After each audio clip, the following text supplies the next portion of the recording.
But I mean, again, he doesn't know who Gabriel is, right? Because he didn't come from an Abrahamic faith. The people of Mecca were pagan. Quran is mentioned, if this book was from other than God, they would have found in it many contradictions. If a book is without contradictions, that has no bearing on whether it comes from God or not. I've had phone books that are inerrant, but I certainly don't think God gave them. That we believe without understanding. The brother asked a very important question, that most of the scholars say that listening to music, watching movies, and most of the television programs, they're haram. So how can we have fun? Let me tell you, brother, at the outset, that having fun is permitted in Islam as long as the fun is halal fun. That the standard narrative has holes in it. The Prophet tells us because Satan or the devil sleeps over our nostrils. Those who oversleep and not pray Fajr on time, Satan urinates in their ears. I really do think Jesus was crucified and that he really was dead and buried. He thought that he was a son of God in the sense that he was specially chosen by God. I think Jesus really did think he was going to be the Messiah, the future king of Israel. I mean, that is, after all, why they crucified him.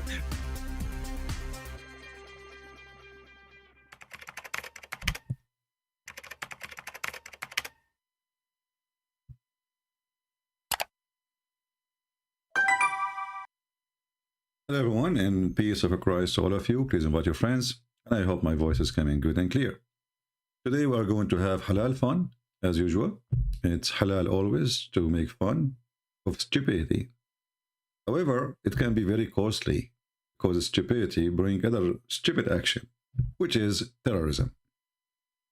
Yesterday, or 24 hours ago almost, we have a Muhammadan from India. He grew a long beard, and he is studying Islam in one topic just to refute me, And then he called me, and a disaster happened as usual. Things happen. But I don't really care about this person. I feel sorry for him. Today our topic is the same, but with some questions, which is very important. If you remember, when this guy, he called me, he said the following, just to refresh your memory.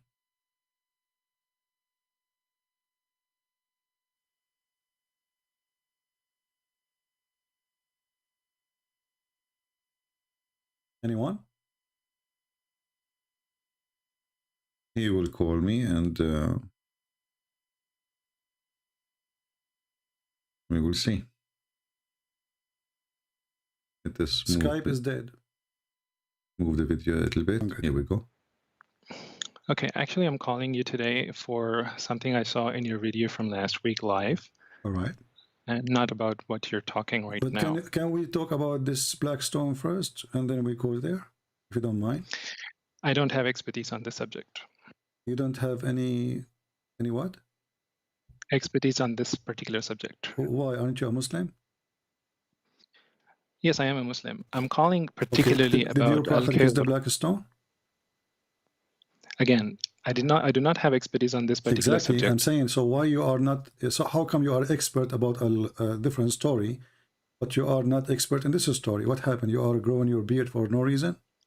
Listen, you asked me if any Abdul who is confident or who is brave to call, whether it is at whatever level of knowledge he has. Let us make it simple. Have you ever heard, I will go to your topic, the one you chose, no problem. But have you ever heard that Muslims, and your prophet kissed the black stone?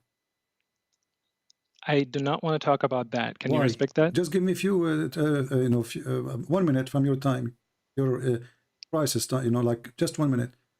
What do you think about this? Give me any answer. You think it's right. Why your prophet kissed the black stone? Well, if I give you any information that's not appropriate, I will be held accountable for that. I do not want to be held accountable. You are a growing man. Yes. This is the problem with Muhammadans. They're afraid to say even their opinion about their belief. He will be held accountable. Well, what does that mean? He's terrified. So he want to talk only about specific thing. He knew now he is sure from the answer. The other one can cause him trouble. He can give an answer, but can be a problem later. Islam is savage religion what will happen to you if you, let us say, you gave a wrong answer. But anyway, he insists, and why he insists? Because he studied that case only specifically today for me. Yes. Okay. Yes. So Listen, I want you to give here's me an the answer reason of a growing man. Here's the reason I want to talk to you about. Okay, Hmm. the Quran says, "I invite you to the way with certain knowledge, with knowledge of certainty." I'm not very certain about the questions that you're raising this week, but I have done my homework for the subject of al-Khidr, and I would like to address that. Yeah, but do you feel that it's fair for us to discuss on that? No problem. But you just said to me there's a verse in the Quran saying you should not believe in something is not certainty. No, I said I invite. No, he said the Quran says. He said the Quran says. You see, this is why Muslims, they prefer to speak to somebody else, because anything they will say is going to be used against them. He just said the Quran says, don't believe in things without certainty, whatever, blah, blah, blah, blah. And then I asked him, the Quran says that where, suddenly he denied, he did not say that. You just said that a second ago.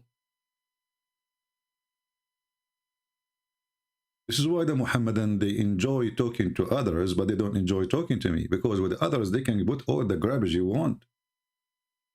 And the Christians on the other side is not even listening,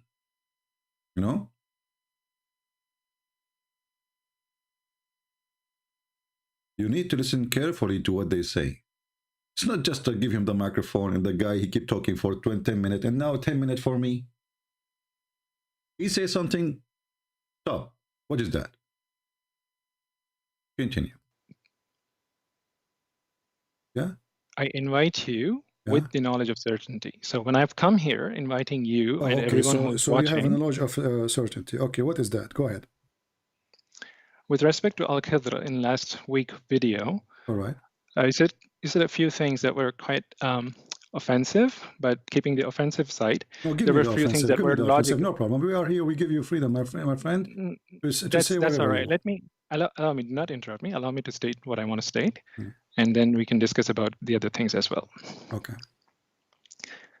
So, with respect to what was logical, is that you did raise a few logical questions as to why does Quran, which says that you should not kill an innocent, allow Khidr to kill, and why didn't Moses, who should have done something about it, didn't do anything about it? Okay. This you pointed out as a clear contradiction in the Quran. Okay. And that you raised a few questions about why was the innocent child killed, and that Quran teaches killing innocent children. I lost you. Yes? You said that Quran teaches killing innocent children. That was your accusation against the Quran. All right. This is referring to Al-Kahf, chapter 18, verse 74, that you referred back then, and you even pointed out to the verse where Musa, peace be upon him, was questioning Al-Khidr. All right. About killing the child. So before we move into the context, this is your claim that Al-Khidr killed an innocent child, and that Quran allows you to, or teaches you to kill innocent children. All right. And Musa, being a Muslim, Al-Khidr being a Muslim, and the child being a Muslim, and Musa didn't do anything about it, while he should have done something about it, being the prophet and everything. So I want to take, back then you even kind of dismissed a lot of things that I could have talked about. So I did a little bit of research. So here's what I would like you to know. And all those who are listening, this is in context, Surah Al-Kahf in Quran, chapter 18, verse 65 to 82. This is the entire context. What you picked was one verse, which was verse 74, just to show that Musa was questioning someone, that he killed somebody. Okay. So looking at the context, let's first understand that this context is talking about Musa, who was being corrected by Musa alayhi salam, peace be upon him, being corrected for something he claimed. When he was giving a speech to his people, Bani Israel, they asked him a question, who is the most knowledgeable among the people? And he said, I am the most knowledgeable among the people. Reference Jami at-Tirmidhi, hadith number 3149. You can look it up if you want. You can do that now. You can do that later. I know it by heart. Okay. Great. And then Allah said to Prophet Moses that you should have attributed that knowledge to Allah. There are people who are more knowledgeable than you. So Al-Khidr was the person whom he pointed out to take the lesson. And when he wanted to find out how he can meet, he was given a detailed description. Okay, listen to this, guys. Moses is the prophet of Allah, supposedly. You see, Muhammad is a fraud. He lived with the Jews. Suddenly, Moses became a prophet for in his agenda. He lived with the Christians. Suddenly, Isa became a prophet in his agenda. He lived with the Sabian prophets and gods. They became his gods in his agenda. This guy is like Obama. He is a Jew with the Jew. He's a Muslim with the Muslim. He's a Christian with the Christian. In the same time, he is an atheist with the atheist. And he is a homosexual with the homosexual. He is a straight with the straight. Muhammad is no different. So, Muhammad is a fool who heard the stories. Those are stories the Jews, they tell to their children. And they are not even, the story is not even like that.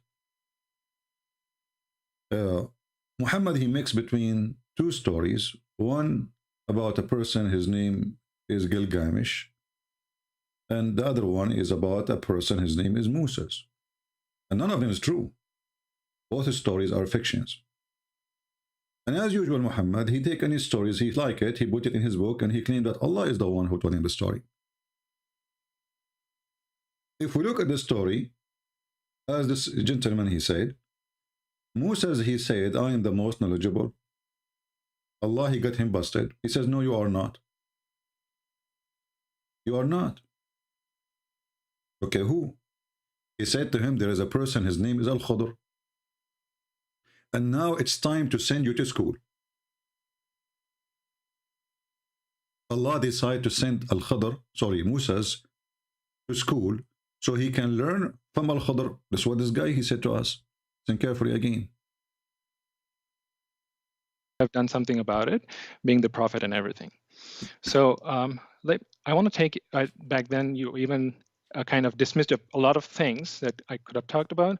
So I did a little bit of research. So here's what I would like you to know.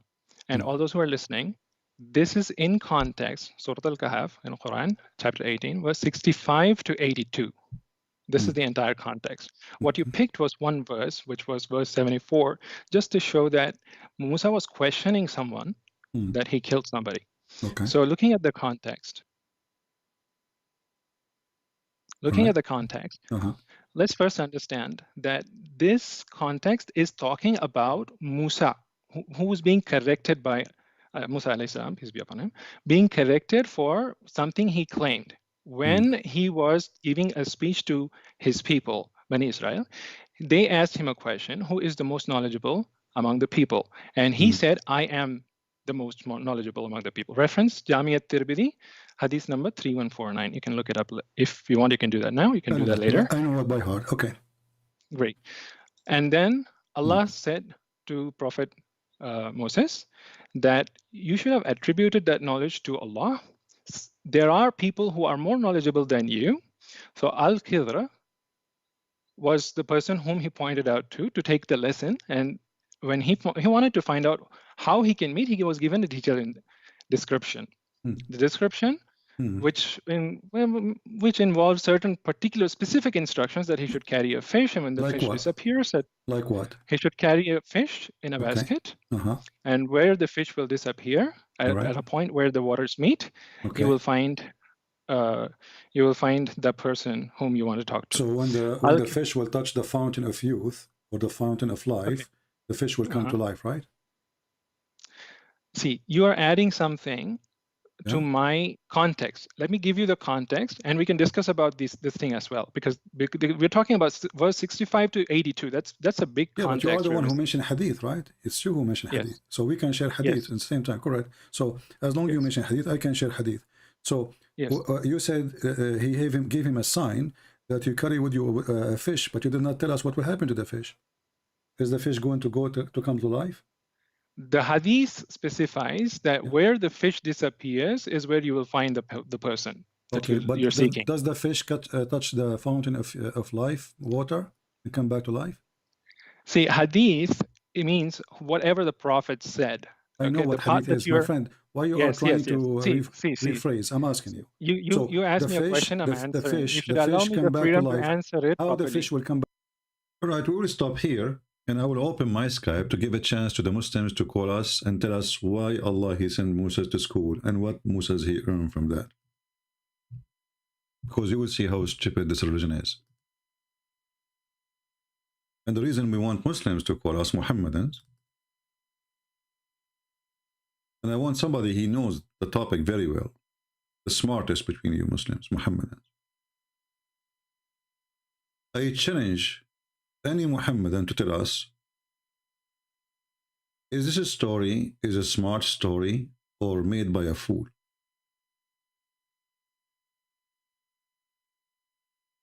Is it a smart story, or a story made by a foolish person? Actually, Mr. Imran, I see him right now. He is in Skype. He can call me if he's listening. I don't know.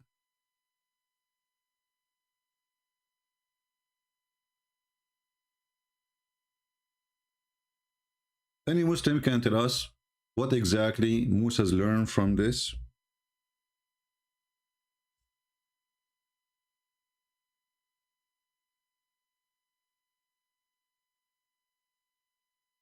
Let us see if Mr. Imran will call. Any Muhammadan? Somebody asking me, what do you think about the Mormon? The Mormon are cult like Muhammad. Why you want to be confused? It's exactly the same garbage. A guy, angels, they came to him, nobody saw them, they gave him a book, he translated the book and he gave them back the book. I'm confused. Well, if you are confused, it means you are not Christian. A true Christian will not be confused about such a silly cult like the Mormon or Muhammadan. Do we have any Muhammadan would like to call us? What exactly Musa has learned from this school? Allah, he sent Musa to school. What he learned?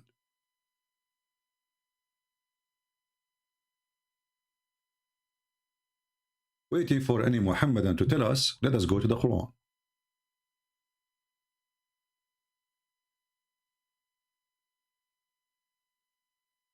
The yellow pages of Muhammad. We will notice here the story of Al-Khadr. The chapter, or the cave chapter, by the way, Al-Kahf, is one of the most fantastic chapters in the Quran, because it is the easiest way to prove Islam to be the most stupid cult, fabricated stories ever.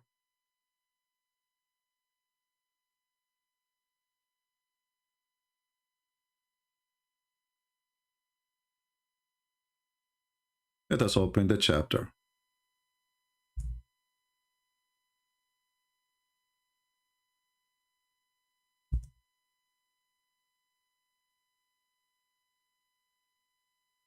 When this guy, he called me, he said that I did not show the whole story, because the whole story, you can, the whole story is stupid anyway, but the most important part of it is killing the child.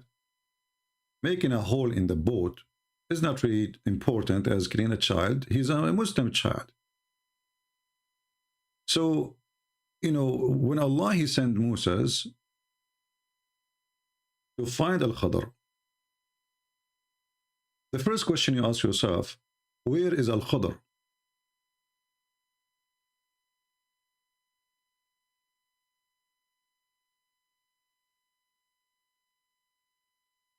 And if you read the Quran, and this is the chapter 18 in front of us, you will find that the story has no contradiction, no introduction. Suddenly, the Quran talking about something weird. You can read it from the beginning to the end.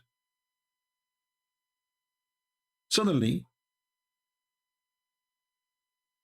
nothing prevented men from believing Now when guidance has came to them, okay, and from asking forgiveness, okay, accept the ways of the ancient. Be repeated to them. But isn't it, this is a fabulous story from the ancient? And then he says, and we send not messengers except as a giver of a glad tidings. So why Muhammad want to slaughter everybody? Is that a glad tidings? I'm going to kill you. And warners. Muhammad was not warning. Muhammad, he give you 3 days, you convert or you die. But those who disbelieve dispute with false argument. Okay, how our argument is false? And then you read the story, a false argument, guys, the sperm come from the backbone of the man. Is that a false argument? This is the argument of who? We have a God, his name is Allah. He says the sperm comes from the backbone. Christian Prince laugh at it. Who is the one making false argument?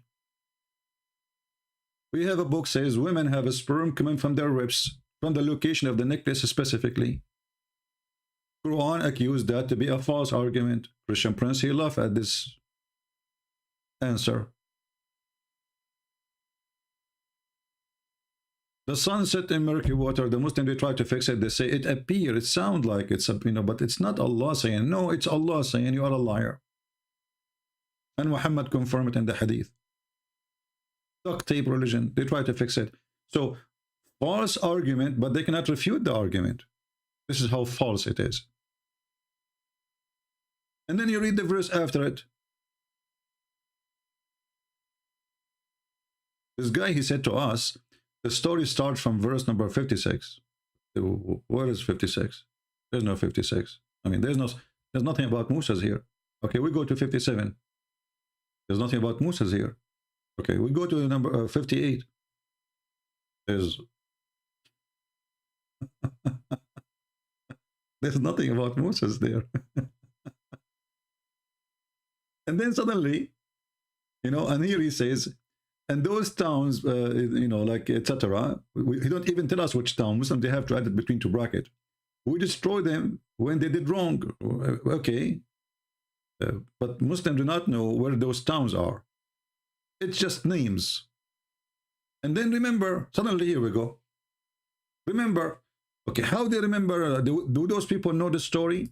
Did anyone heard this story before? Yes, remember, that's why he's saying, remember, it's an ancient story, it's a fabulous story, it's a fiction story, it's a kid's story.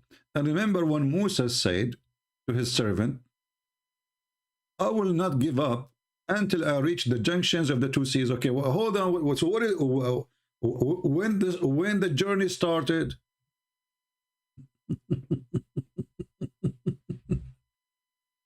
It's like, going to the movie in the middle of it. And then they start the movie with saying, Musa saying to his servant, I will not give up. I need to find the junctions of the 2 seas. Like, so didn't we know who is this person first and where they are going? And where is the story? The guy, he told us that Musa, he made a speech. And then one person asked him, who are you? Who is the most knowledgeable? Are you the most knowledgeable? He said, yes, I am the most knowledgeable. What is the story? The Quran jumped to the middle of the story. This is why when some Abduls, they say,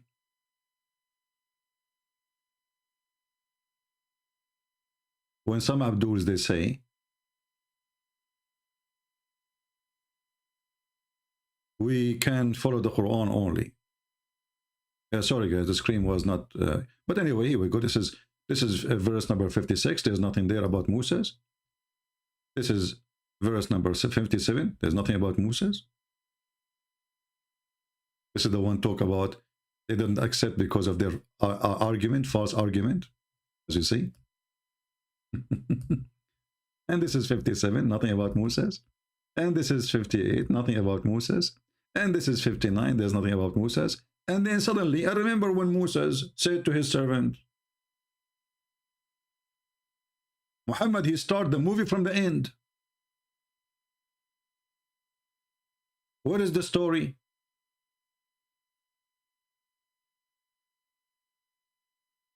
Are we following people? If Allah is telling us the story, shouldn't he tell the story? What is the story? Suddenly, the director of the Hollywood movie, it's like an Indian movie, you know, starts suddenly two people singing, hey, hey, la, la, la, la, la, la, la, and then 10,000 appear from the middle of nowhere. This is Indian movie. Shouldn't you tell us what happened? What is the conversation the guy was telling us in the video that Moses, he said, I am the most knowledgeable, and Allah wanted to correct him. So he said to him, no, there is somebody. Shouldn't this be in the Quran? How come only this part in the Quran?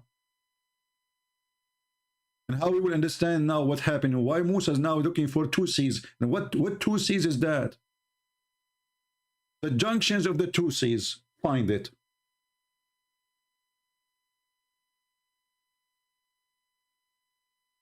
What junctions of the two seas?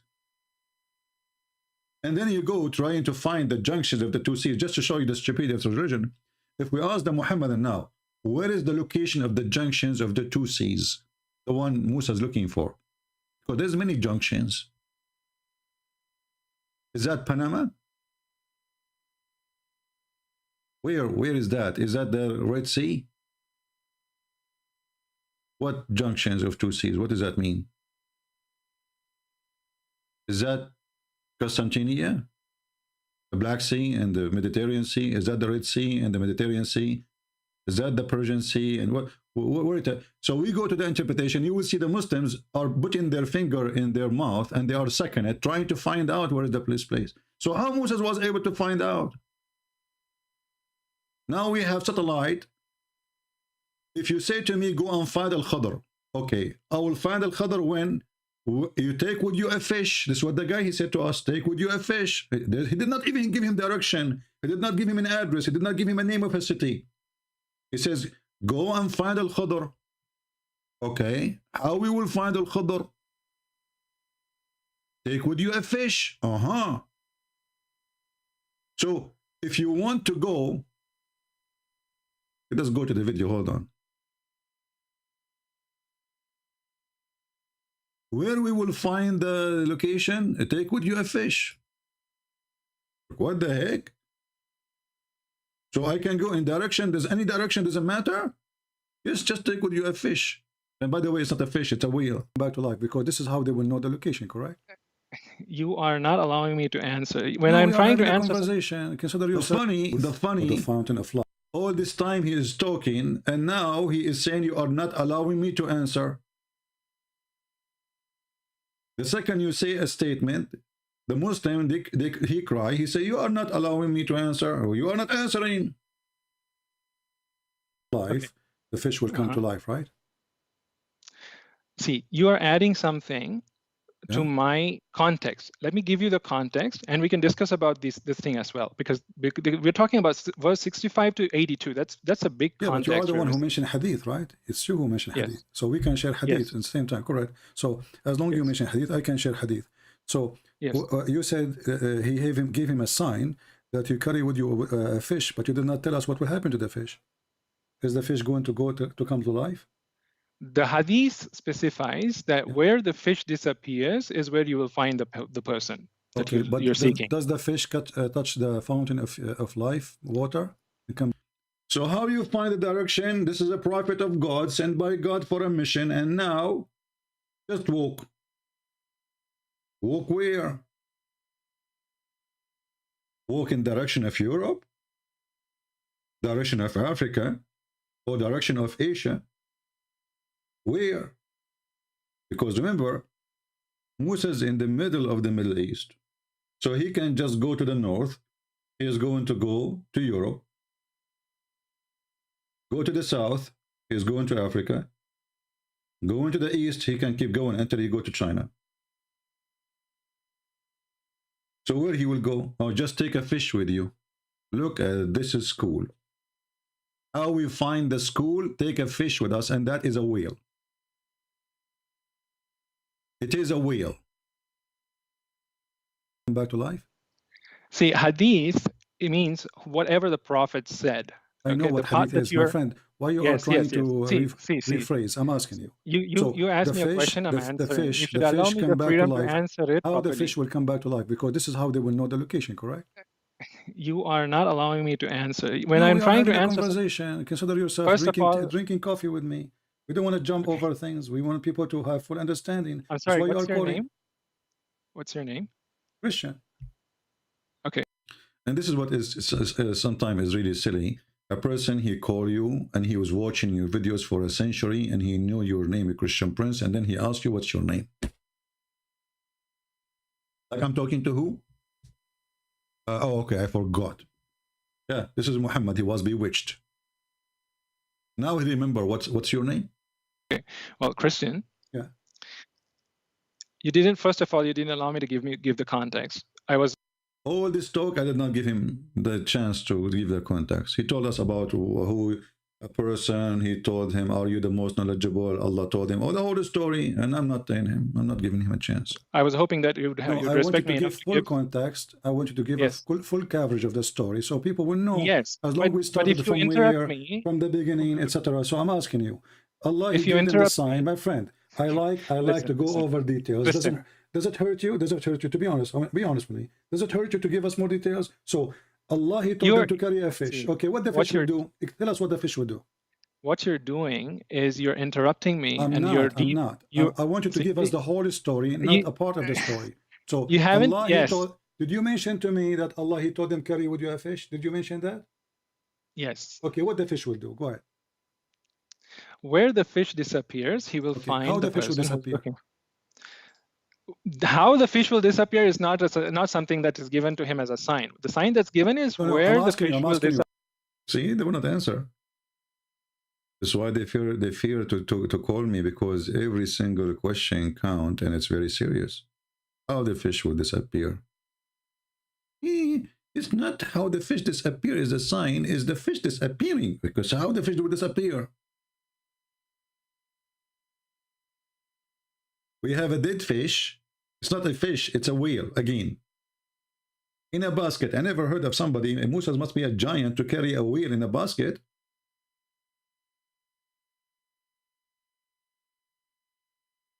And the sign is, it's not important. The sign is the fish disappearing. And how disappeared is not important. No, it's important. You don't want to talk about it because it's embarrassment. Muhammad was teaching people that there's a fountain of youth, a fountain of life. And this is how people come back to life. Until now, we have zero Muslim trying to contact us in Skype. All right? They're afraid, I understand. So there is a fish. Okay, take with you a whale. This is what it says in Arabic. But the story started with saying, وَإِذَا قَالَ Musa, it doesn't say remember, by the way, and when Musa said, even the word not remember is not there. When Musa said to his servant, what is the word boy? Fatah is young, anyway. I will not give you up, okay, until I reach the junctions of the two seas. But where Allah, He said to him, go to this direction and the junctions of the two seas. They will say to you, that can be found in the hadith. So why is in the Quran? Why the story is cut off in the Quran? Maybe the goat ate that part? Because obviously here the story is cut off. Those guys already, obviously, traveling for a long period, to the point, Musa is saying, I'm not going to give up. You say that when you are really, at least somebody with you is giving up. Like, we don't find it. You don't say, I'm not going to give up unless you suffer from finding what you are looking for. So I will not give up until I reach the junctions of the two seas. Okay. Even if I spend years and years in traveling. So here we notice that Musa's is a messenger of God, and he is a leader of his nation. And now Moses is going camping and hiking, looking for knowledge. Sad guru, the one who speaks too much, he say nothing. It is time to send Moses to learn so he can be a guru. Guru Musa is going to learn from Guru Al-Khadr. And Guru Al-Khadr is nowhere to be found. Allah did not give Muhammad and Musa an address. The only thing he knew that he need to take with him a whale. And when the whale escape, how the whale will escape, they don't want to talk about it because it's embarrassment. Let us go to the hadith so we can laugh.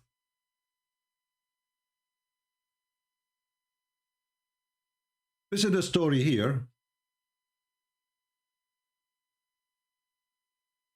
This is the story this Abdul he was reading for us from. This is what he studied, you know.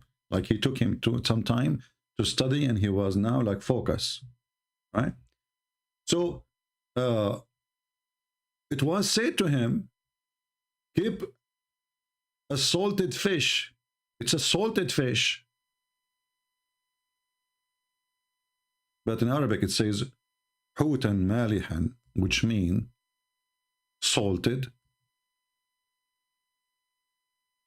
whale, not a fish. Then take with you salted fish. Okay, who said that to him? Thereupon he said, my Lord, direct me to him. It was said to him, supposedly Allah talking, keep a salted, we will go with the fish for now, as a provision for your journey. So the salted fish is to eat it. Okay. The place where that fish would be lost, you will find that man. Look at this amazing story. You take with you a fish, take with you a sardine. When the sardine disappeared, the man is there. So he set forth where? Okay, well, take with you a fish to where? I mean, who is the crazy here? At least say to him, go north. At least say to him, go south. Just walk and take with you a fish. Dead fish. Shouldn't you say, go to Morocco, go to Egypt, go to Saudi Arabia at that time, the Arabian Peninsula? Anyway, just where he will go with the fish. Anyway, just take a fish. So he set forth, and a young slave along with him, until they came to the place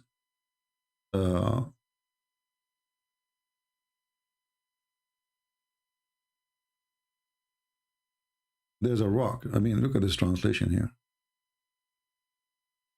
I mean, this idiot who translated the thing, he think this is a name. Sakhra. Sakhra is a rock. Why you don't translate? But this is a sakhra where supposedly something will happen there. But he did not find any clue. So he proceeded on and left that young man there. Okay. The fish began to stare in water, and the water was assumed the form of an ark over the fish. So what? What is that? What? Any Muhammadan can tell us what's going on? Assume what? And so the fish began to stir in water, and the water assumed the form of an ark over the fish. Where is the water coming from?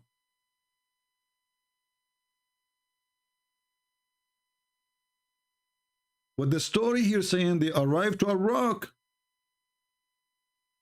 They did not find any clue. Where is the water coming from? Suddenly, just put water there.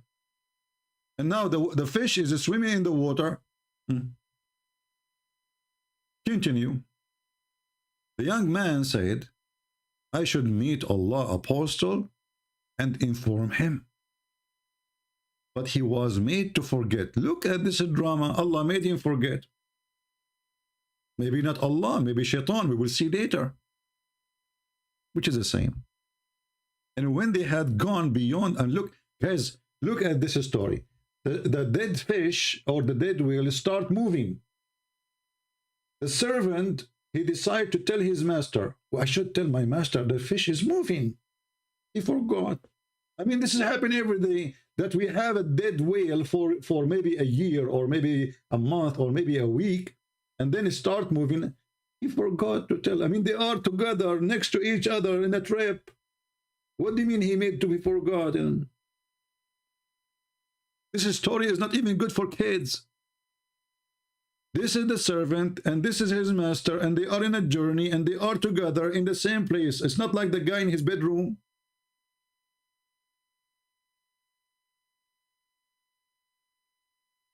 How he forgot? He was made to forget, brother. He was made. Allahu Akbar. Okay, so he saw the fish moving, brother, and he made to be forget to tell him. Okay. Conspiracy theory. Musa said to the young man, bring breakfast. Like, what the heck? Bring breakfast? It was morning then. Finally, there's some information. It was morning. So they spent the whole night there. We have been exhausted because of the journey. And Moses was not exhausted until he had crossed that particular place. Look at this, guys, how much energy he have. When he arrived there, he felt exhausted. Allah wanted him to settle down there. The destiny. So, until he arrived there to meet Al-Khidr. And then the youth was reminded and said, didn't you see as we reach the Sakhra, which means the rock, he forgot the fish? Like, what the heck? He forgot the fish. But look what happened. Moses is asking the guy to prepare a breakfast. Moses want to eat the fish, which Allah told him, keep it until you lose it. So Moses is breaking the command of Allah. He want to eat the only GPS he have. Allah gave him a GPS. It is the dead fish. Moses now is hungry. He want to eat the GPS. And this is why the servant, he remember, oh, I forgot to tell you, the yeah, the breakfast is gone. What? The breakfast, the fish. Okay. But why Moses want to eat the breakfast of the fish, which is Allah's sign for him? Isn't this is the GPS, the only way to find the guy? He want to eat it. What an idiot. So he said, you know, when we arrived to the Sakhra, which means the rock, I forgot the fish, and Satan alone, who was made me forgetful. Forgetful? I like this word, forgetful. Of it, shaitan. It was shaitan, brother. It looked like destiny controlled not by Allah, only this controlled by shaitan. Isn't it you Muslim, you say that everything happened to you, done to you, is made by Allah? So how shaitan made him forget? I will tell you. Allah make shaitan make you forget. Okay. Yeah. Crazy glue. It is strange that he has been able to find the way to the ocean too. Look how he knew this. The guy, he lost the fish. How he knew now that the fish is in the ocean and find his way to the ocean. So suddenly there is water, and then suddenly there's an ocean. He said, this is what we sought for us. Then they return, retracting their steps. And then the companion, he pointed to him the location where the fish had been lost. Moses began to search him there.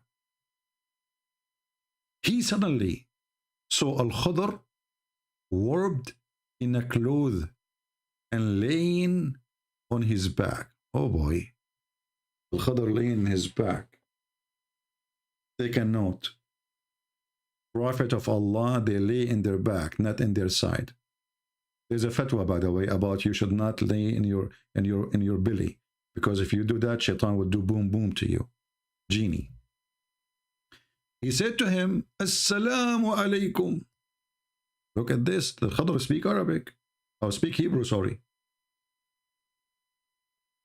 He removed his clothes from his face. The guy is covering his face, like in the movies, you know. And he said, Wa alaykum salam. Who are you?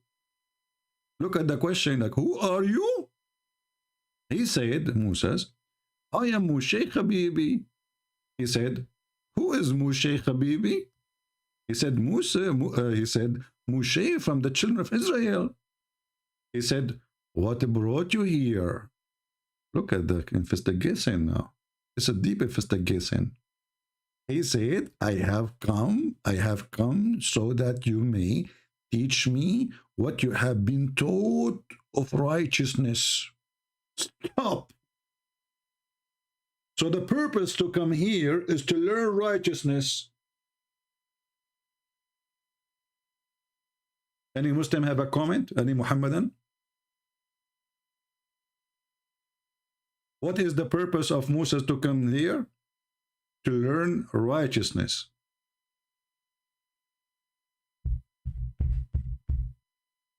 Astonishing. Now let us jump to the Quran to learn the righteousness which Al-Khadr is going to teach Musa, and try not to die laughing.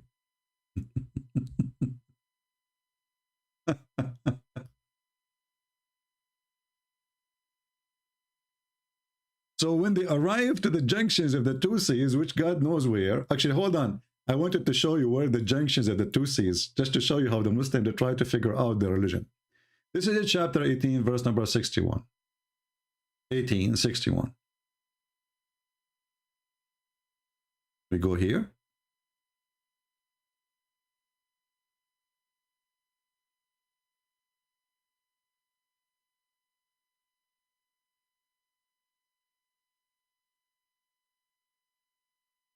Look at the interpretation, brother. Look at the interpretation, science. And when they reach the point where the two meet, the two what? Between the two seas, like where is that? Because they don't know. And this is the interpretation. You are just reading again the verse. This is the interpretation of Ibn Abbas, the cousin of the Prophet. But he did not give any interpretation. He just read the verse again. We changed a different guy. Let us see another Abdul. Jalalain. Here we have more details. Alhamdu to Allah and Al-Uzza. So when they reach the junctions, the juncture between the two seas, they forgot their fish. Joshua, the guy, his name is Joshua. Where do you get the name from? No introduction, just take it. He forgot his luggage, leaving behind at the moment of departure. Departure. Okay, that sounds like an airplane. And Moses forgot to remind him. Double homicide. The guy, he forgot, and Moses forgot. So the fish made its way to the sea. Like how the fish made its way to the sea? I mean, how the fish can walk to the sea? Or the whale? That is formed it through God forming it. By boring that like through a bower with the passages that long enclosed. Like, what the heck? I'm getting dizzy here. That's amazing miracle. And you said to me there's no miracles in the Quran? And this is was so because God exalted be he held back the flow of the water, preventing it from engulfing the fish. That's deep. That's deep. And its water would draw from around it the fish and remain just like a cleft without closing. Wow! So the fish jump in the water, but look what happened, brother. The water split to open the way to the fish, and the water never come back. It became like an arrow in the top, or like a rainbow. Closing that was beneath in a cleft stood still.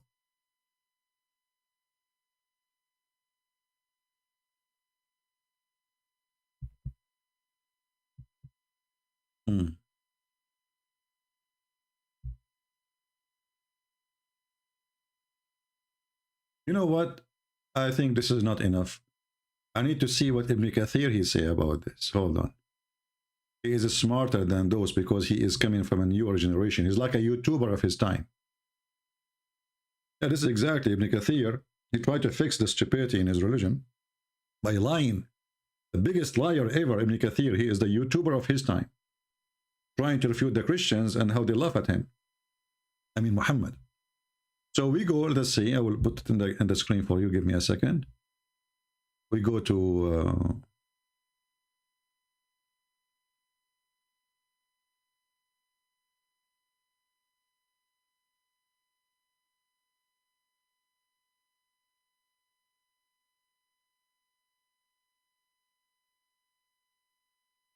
where is Ibn Kathir? Here we go. Okay, we open Ibn Kathir 18.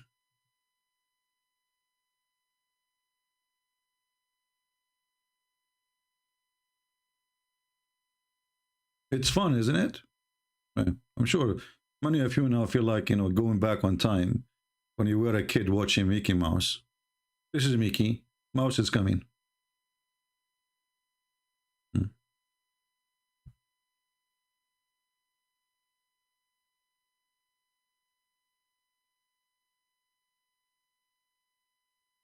Okay.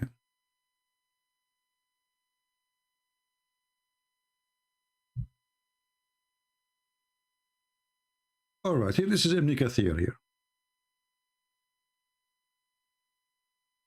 He had been commanded to carry salted fish with him, and it had been said to him, when you lose the fish, it will be a sign that you have reached the right place.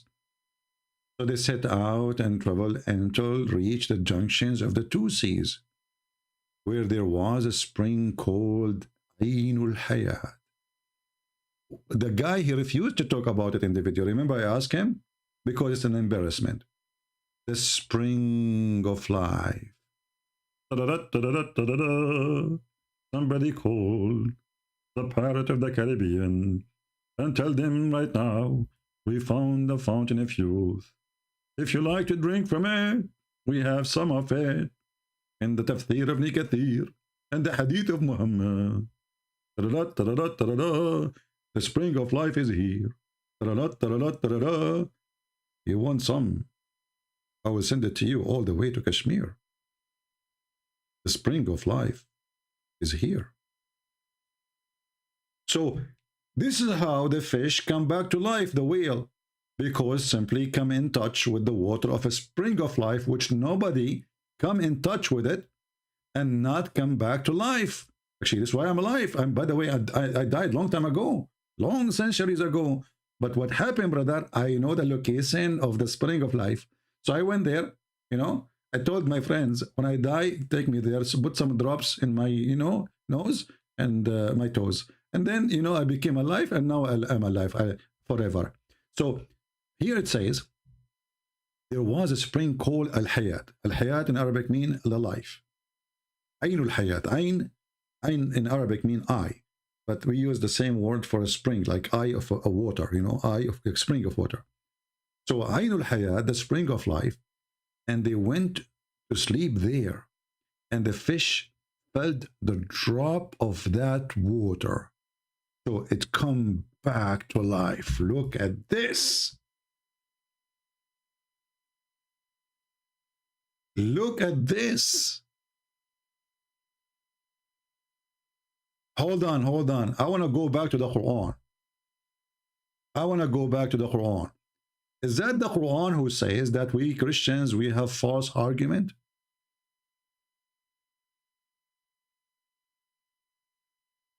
Did the Quran says that the reason we don't believe because we have a false argument? In verse number 55. Read with me. Read. Why they don't believe? Why? Why they don't believe? Because they have false argument.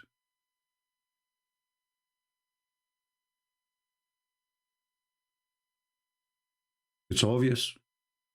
It's us who have false argument. Muhammad is telling the truth. Allah is a true God. There is a fountain of youth. And if a drop of water fell in your fish, dead whale, your whale will come back. Don't take your mother-in-law there after the funeral, okay? Finally, you get rid of her. What the heck? And supposedly we are the one who have a false argument.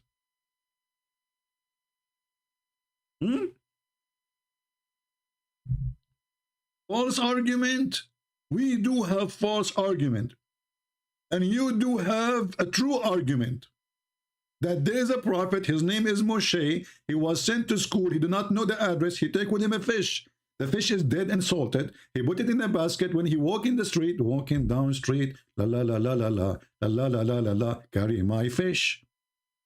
Why you carry your fish? This is my GPS at that time. So they have false argument. We Muslims, we have the true argument. Okay, Christian friends. Do you have a salted whale? No. See, you have a false argument.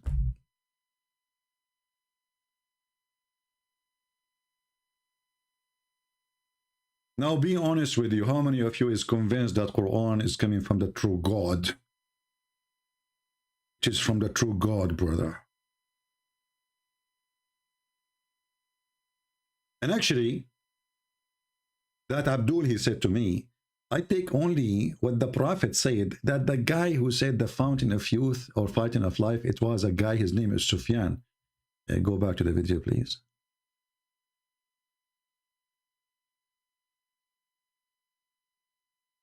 And this guy, he put this picture there because he knew he's going to be famous. I mean, I think he took a picture, he took him a lot of money. Look at the jacket, look at them. I mean, the smile, my friend, the smile, you became famous. Okay. I want to learn from you how the fish will disappear. However, that is up to Allah. How He will make things work so is it true, is up to Him. So is it true that some of the fountain of youth or life, water, fall in the fish and then the fish come to life? Yes or no? That is the saying of one of the Sahabi, one of the companions of the Prophet. The Prophet himself did not say that. But it is a part of the hadith. So I will not deny that. So the companion, he said, but isn't the companion reporting what the Prophet said? No, not that part. Not that part. So where the companion learned their stories from?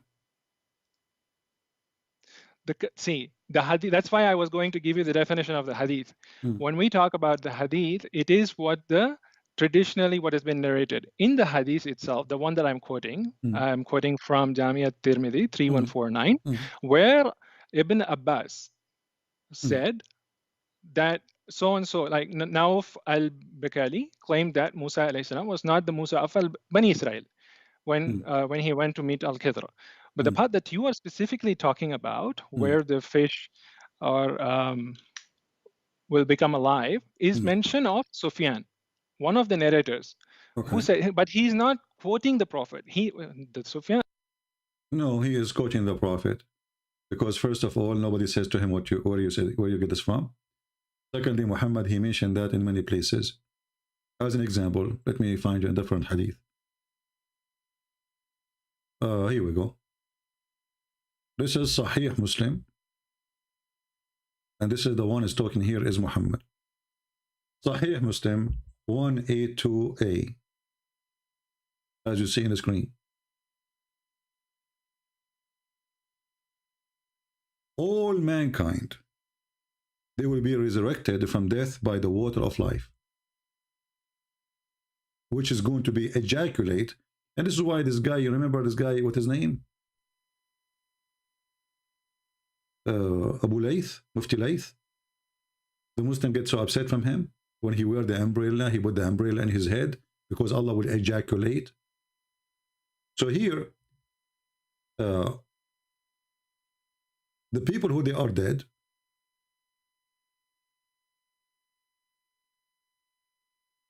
will sprinkle over them the water called the water of life.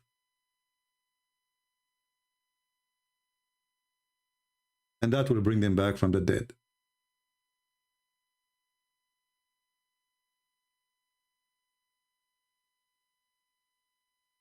And when they pour the water of life on them, they will come down, they come up like the same as a plant come from the ground.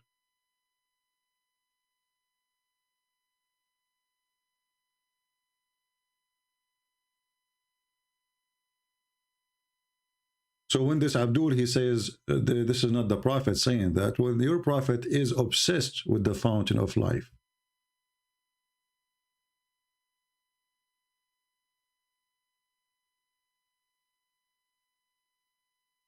And if you go and read the story of Gilgamesh, you will see that Gilgamesh was looking for the fountain of life. And he found it in Al-Bahrain.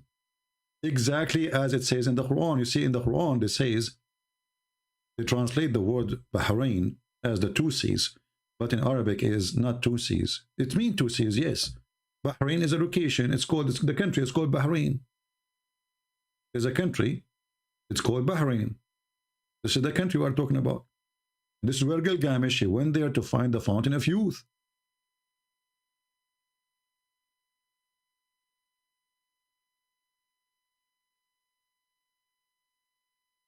So here, when it says,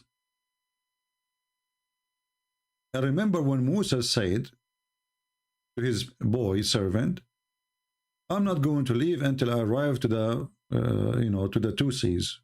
The fact it is Bahrain in Arabic.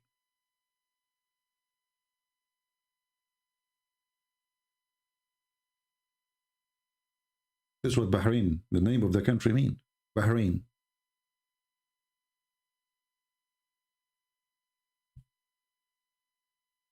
And this is where Muhammad, he got his story from, proving to us again that he's a fraud.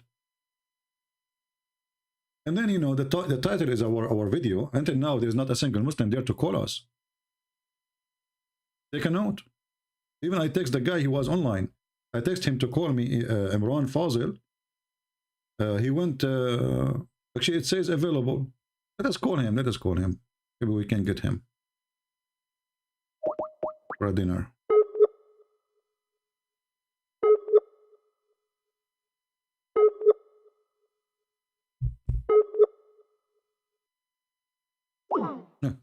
When I came here, it was saying it was online. Now it says he's on offline. So the story here that Allah, he sent Moses to learn to be righteous. But then we find that Moses is not learning righteousness. He's learning evil. Because Al-Khadr, and by the way, his name is Al-Khadr. How many of you knows what Al-Khadr means? When the Muslims, they say Al-Khadr, that alone is a fiction story. Al-Khadr means Mr. Green. Why he was called green? Because when he sat in any floor, even if the grass is dead, the grass will turn green. Why is that? Because he drank from the fountain of life.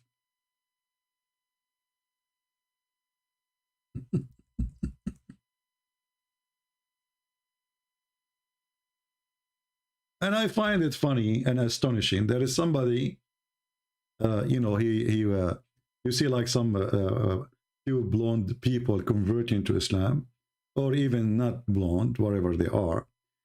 I find it astonishing that how stupid those people are not to see what we see.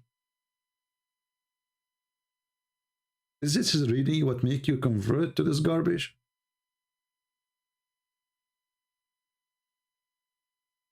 Why Al-Khadr, he was called Al-Khadr? Any Muslim can tell us? Is it true because he drank from the fountain of youth?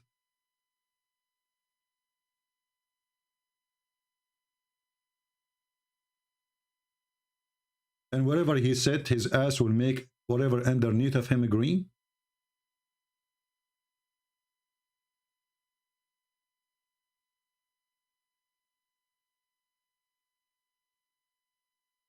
Let us find a hadith. Here we go. This is Al-Bukhari. They will say to you, it's weak, this is weak, this is weak, this can't be true. Prophet, he did not teach us stupid things. This is not true. Mr. Green, he was called green because whatever his ass set, it turned green.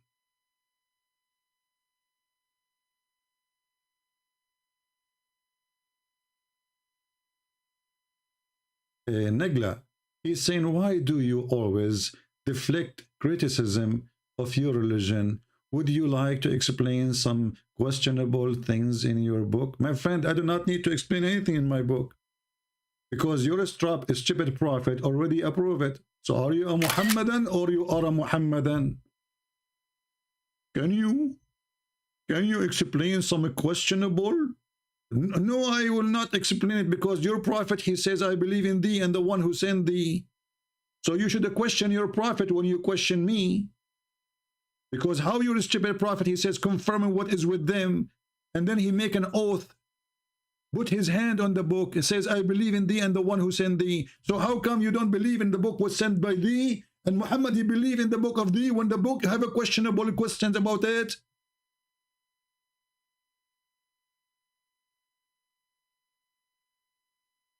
Are you afraid to show the proper narration? Abdul, this is Al-Bukhari. Proper narration. Here we go. Are you afraid to show the proper narration? It's Al-Bukhari, Abdul. Are you afraid to show the proper narration? Just go. Just let your dad talk to me. So the Prophet said Al-Khadr was named so because he sat over the barn, white land turned green. With the plantation after he sat over it. Brother, Al-Khadr, he dropped from his ass the fountain of youth water. Not only he drank from the fountain of youth and he alive until now. By the way, Al-Khadr, according to Muslims, he attended the funeral of Noah, and he was in the funeral of Moses, and he was in the funeral of Muhammad. Just because he drunk. Just get out of here, Nagla. Show the chain, get out. Get out, stupid idiot. This is your business, go. We have no time for stupidity. So show the chain, show the chain. Show the chain. So if the chain is not good, why you write it there, chain? Show the chain. Silly, stupid people, unbelievable. Don't get married, please, don't get married. I feel sorry for women. I mean, imagine you are a woman and you marry a husband like this. Oh boy, no, please, no, please. That is the biggest penalty. If your mother hates you really, she will wish you to marry a fool. Because you will wish to disappear every day. Oh boy. My husband is so smart, he's so genius. Why you don't show us the chain? Okay, this is your chain, you idiot. You are one. Didn't you see it before you put it in the book? So you Muslim, you don't see the chain? What chain? Well, you remind me of the story of the guy, the Middle East, my cousin, Saudi. He went to school, and Saudi Arabia didn't teach philosophy. It's haram. I don't know about now. So he went abroad and he went to school, and there's a class about philosophy and logic. So my cousin, he asked the teacher. He said to him, "Sir, what logic mean?" What logic mean? The teacher, he said, logic is about knowledge or learning, investigating, so we can learn something from something else. My cousin, Mr. Abdul, he got nothing from this. Like, what? What does that mean? The teacher, he insists to give him an example. So he said to him, as an example, I will ask you a question, and from that question, I will know more information about you. My cousin, he agreed. He said, okay. He said, do you have a chain at home? My cousin said, yes. The teacher of philosophy and logic, he says, as long as you have a chain, that's mean you have a dog. My cousin was like, what? Yes, I have a dog.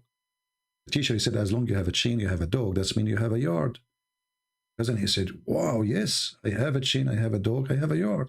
As long as you have a chain, you have a dog, you have a yard, that's mean you have a nice house. He said, absolutely, yes.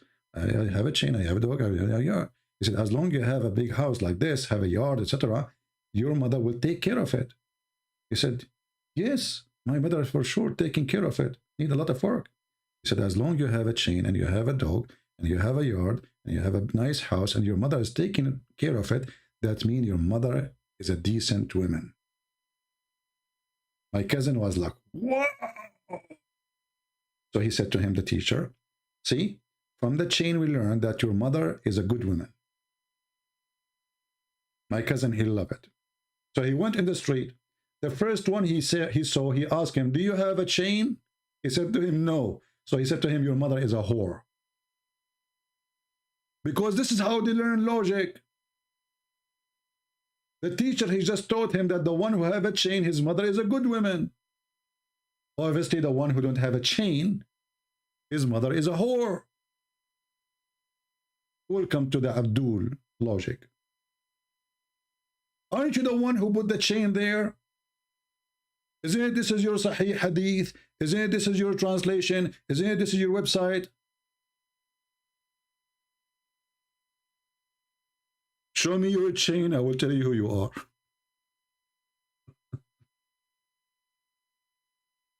Anyway. Very logical, very deep. So anyway, maybe we should cut this video, make it 2 videos. Like this one is about a comedy about the fabulous of Muhammad, the fairy tales, you know. Yeah. Anyone dare to call me? Be honest. What are you afraid of from? What are you afraid of from? What you will lose anyway? Your dignity? Are you afraid to show your stupidity? There's not a single one of you is smart to speak to me. The truth hurt. And listen.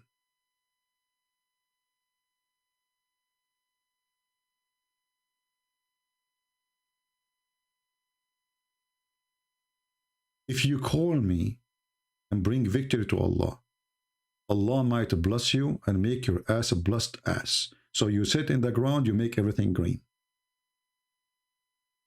You know what? Why we don't invite Al-Khadr to Saudi Arabia, which is a desert, or Iraq, or many lands, they are all desert. Most of Islamic countries are desert. Well, you know, just let him sit with his ass in the ground. Just move him from place to place. He get from the car, he sit in the floor, he make it green. Listen, by sitting he made it green. So imagine if he put some fertilizer from his bum. I mean, you can imagine. It's going to look like Indonesia. It's going to look so green like Indonesia. Why? Because now he put poo-poo. Because he just sit on the ground, it turn green. So can you imagine what will happen if he do poo-poo? Just imagine.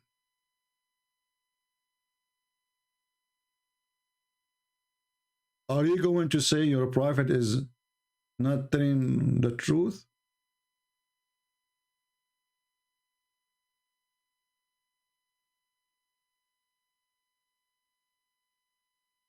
Guys, are you having a good time? Don't forget to give us a like if you like us. Don't forget to give us a dislike. If you are a Muslim, by the way, if you are a Muslim and you give us dislike, Allah will give you women with big boobs.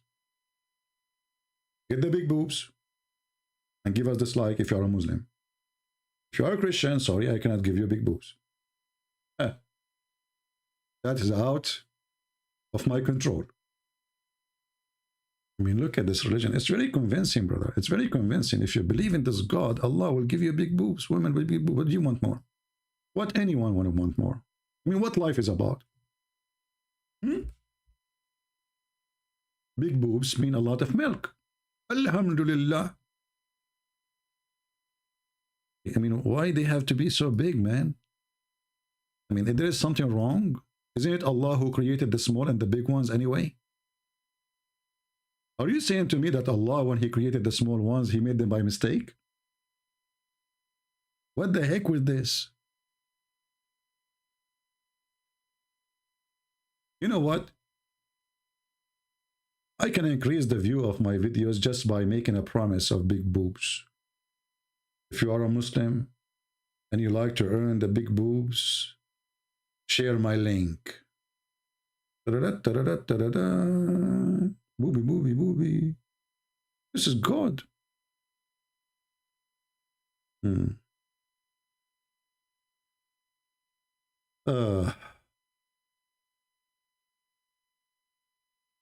Faisal saying the following. He says, Faisal, how are you, my friend? Why you don't call me Faisal?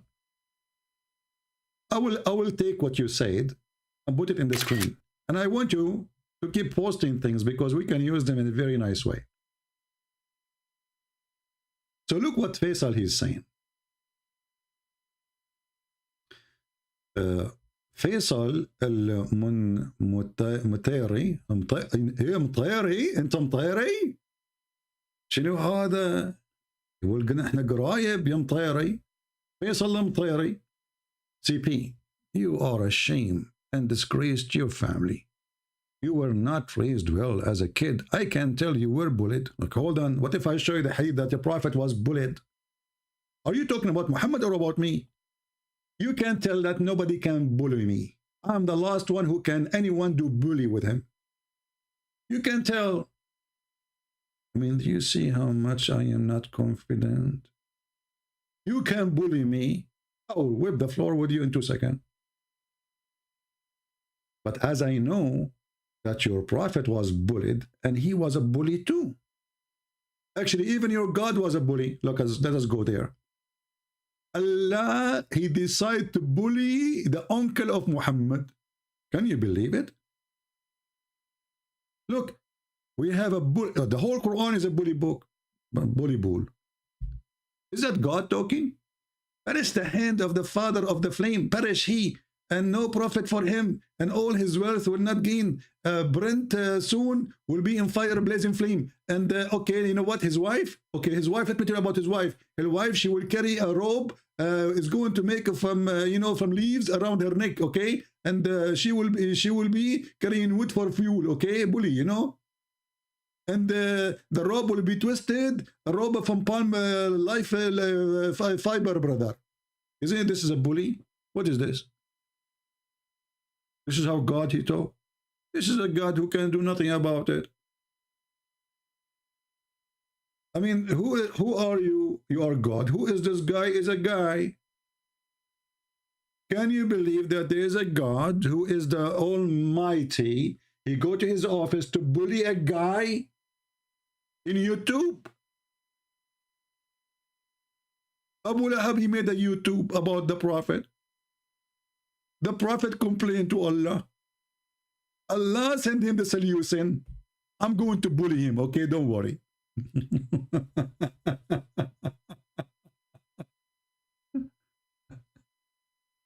Who wants some coffee? Faisal al-Mtayri. You know, Faisal al-Mtayri, you remind me of a guy, his name is al-Mtayri too. He went to the movie first time, and then when he get out, they asked him, how was the movie? He said, he is good.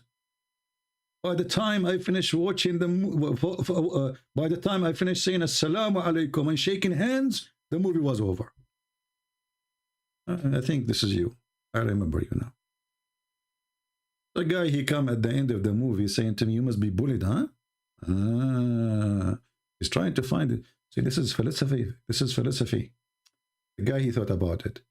Why this guy is laughing at the Quran? He must be bullied. That's deep. That's so deep. Or so good, my friend. Do you want to be an admin in our chat? Faisal? I can make you an admin. You can bring your 4 wives with you, to help you. Bully. And to talk about bully, like not to forget that Muhammad, is God. He made the verses in the Quran to bully the wives of Muhammad. What the heck? Yes, brother. Unbelievable.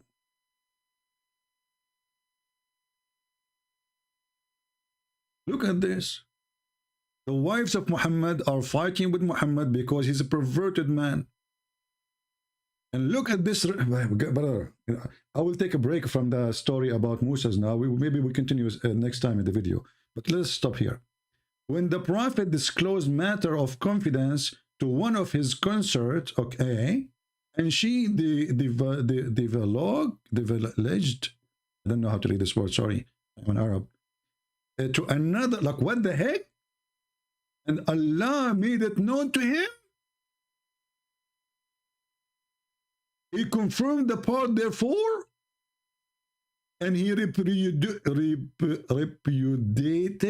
what the heck is this? A part?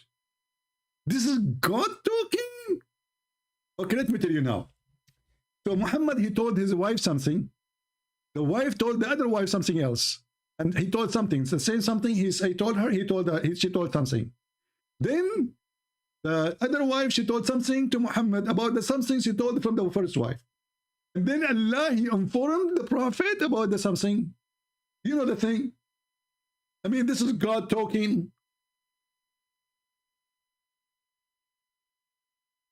Muhammad told his wife, and the wife told the other wife, and the other wife told the other wife, and then the other wife, and then Allah, he told him what they are talking about, which he said to them.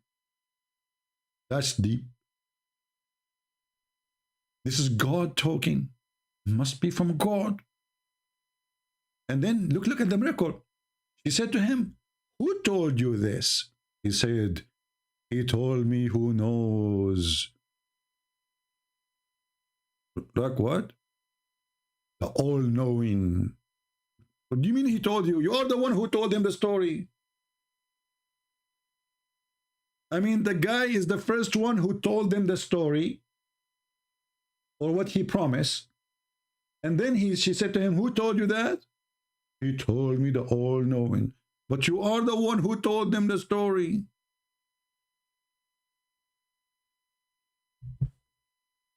And then Allah, he made a threat, a bully threat. Okay, hold on. If you don't repent to Allah, okay? If you don't repent to Allah, and your heart still inclined, and you know, if you don't repent, Allah will wage war on you. Look what happened. Truly Allah is his protector. Brother, Muhammad, he need the protection of Allah because this is involved two women. Like one woman is a disaster. Two women is overdue. You don't want to play games with two women. I'm a Muslim. Maybe this is ultimate fault. Let us see.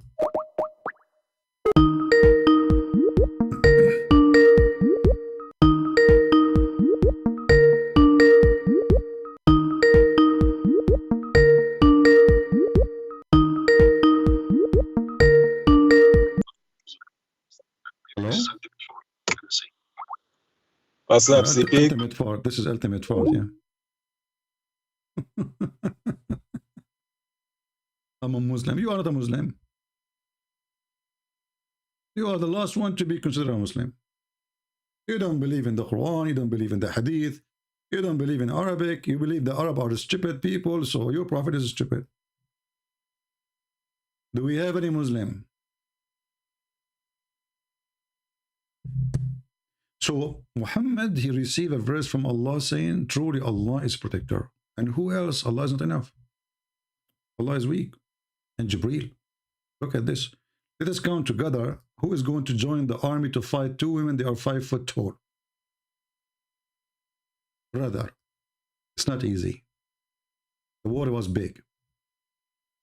Truly Allah is his protector.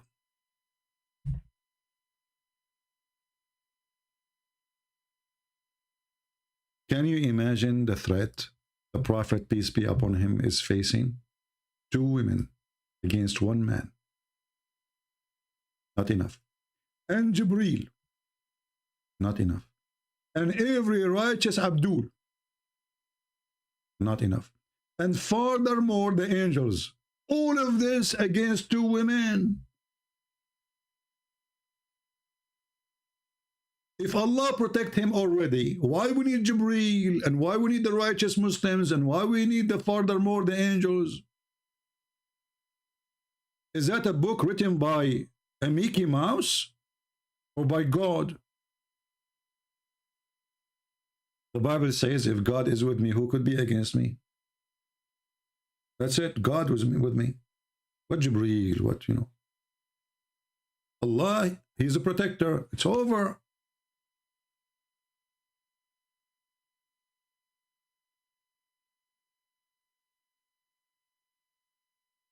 Shall we go to the title about what Musa he learned? Or we should make it in different video, like make second term video. What do you think?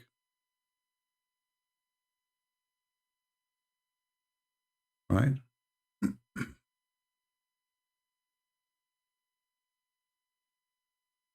A Christian Prince fan channel. My friend, you are acting like the Muslims now. You are trying to change our topic to make it about something else. Secondly, how many times we say that if a Muslim, he quote a verse, read the chapter and you will see it's not what they are saying. Why you are being foolish? People are foolish. Are you trying to make Islam escape the humiliation now? So you want to talk about the Bible? That's what Muslims do. They just talk about your Bible because you don't want to talk about his Quran. It's embarrassing. Some Christians are no different. They are the same. Foolishness is their signature. When we are done, we say, you know, let's talk about other things. We can do that. Why in the middle, you know? The Muslim they say, who cares what the Muslim says? What do you expect the Muslim says?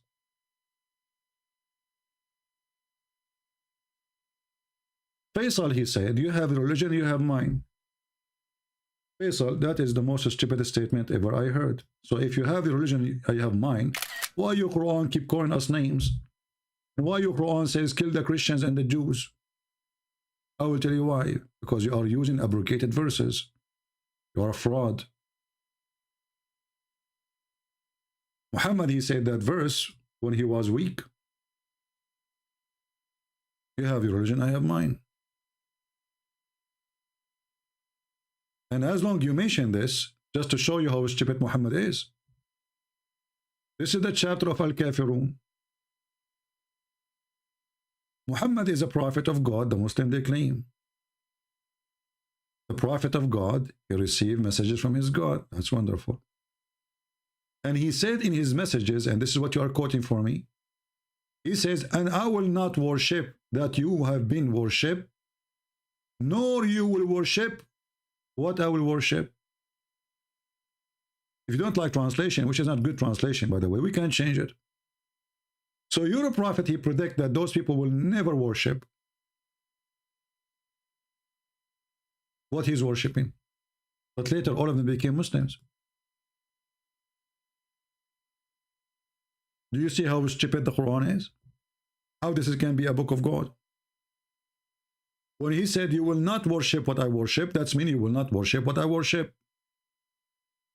But they worship what he worship.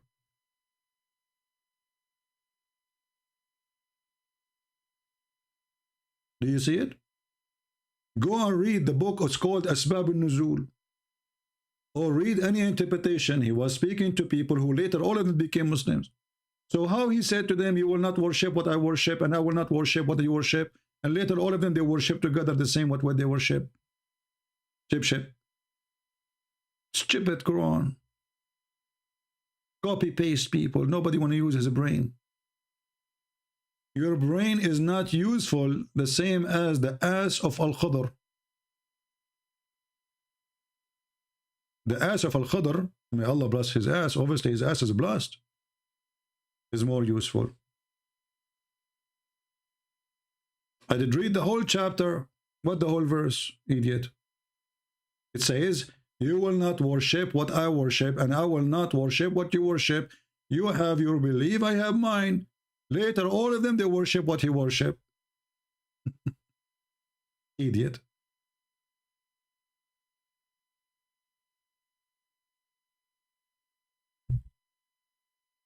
Any Abdul?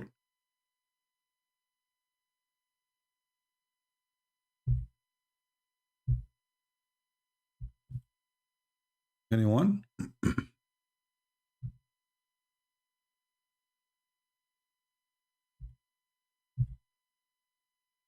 Any Abdul wanna speak about the topic we are talking about?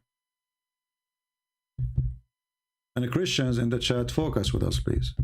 Don't ask questions, have nothing to do with our topic. Focus, try to be adult, mature. Don't be Abdul.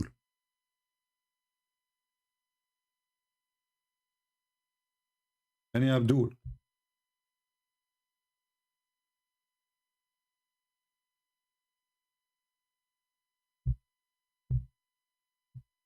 Any brave Abdul? Why Mr. Faisal he don't call us? Mr. Faisal, if you call me, I'm going to give you the address of the fountain of life. You drink from it, your ass will be blessed. As long you are Mtayri, look like you are from the Gulf. So wherever you sit in the sand of Saudi Arabia, Kuwait, Dubai, brother, your ass will make the land green. Christian Prince fan, you are going to force me to block you. Stop reposting questions have nothing to do with our topic. This is the last warning. You are very hyper, but in a wrong way. React to Ali Dawa. He has answered your question. Ah, Ali Dawa. He answered my questions. Yeah, he did. So Ali Dawa. I never saw Ali Dawa dare to answer my questions. What about you give me his Skype so I can call him? I want to hear the answer of the questions.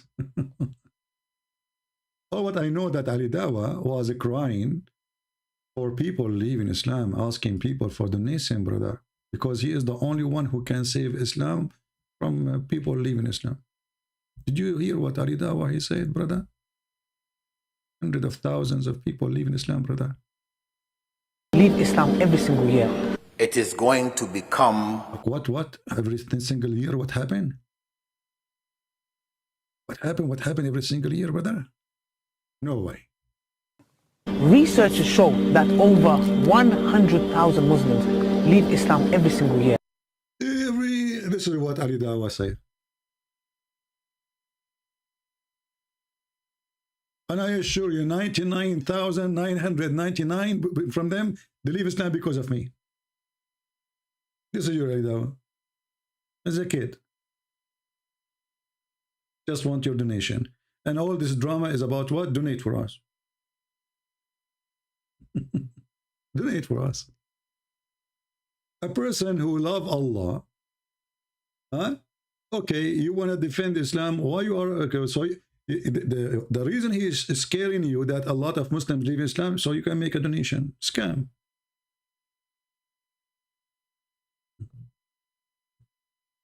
Ultimate part, he keep texting me. He is desperate. He don't even know how to name to choose names.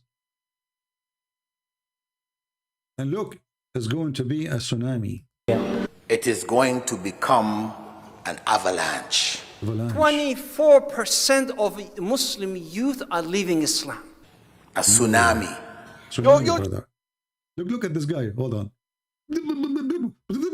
Muslim youth are leaving Islam. A tsunami.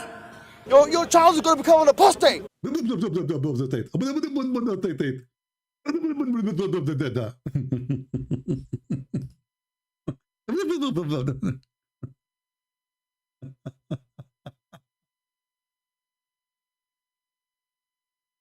Abdul, I challenge all your Abduls to give me their Skype. I will call them right now.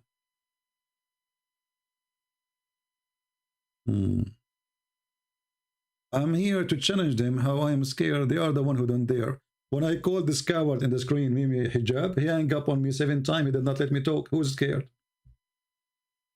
And he edit videos saying Christian Prince, sexual predator, when I was, actually, he is the one who was saying that, not me.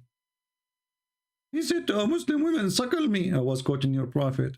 And the filthy, your sister, she's a whore. He was saying Jesus, he played with his mother's breast. And this is why I mentioned suckle me. He's a coward, like your prophet. He could not debate me, so he tried to frame me. Coward, he is so much intimidated. And then we find that Mimi Hijab, he go around and he asks Muslim women to suckle him. Is that true? Yes, brother. He go around asking Muslim sheikhs if they can let their wives suckle him. He's making fun of what his prophet taught. Can you believe it that somebody is a believer in his religion? He make fun of what his prophet said? What kind of a believer he is? Here we go. This is Mimi Hijab saying, okay, can I suck your wife tit?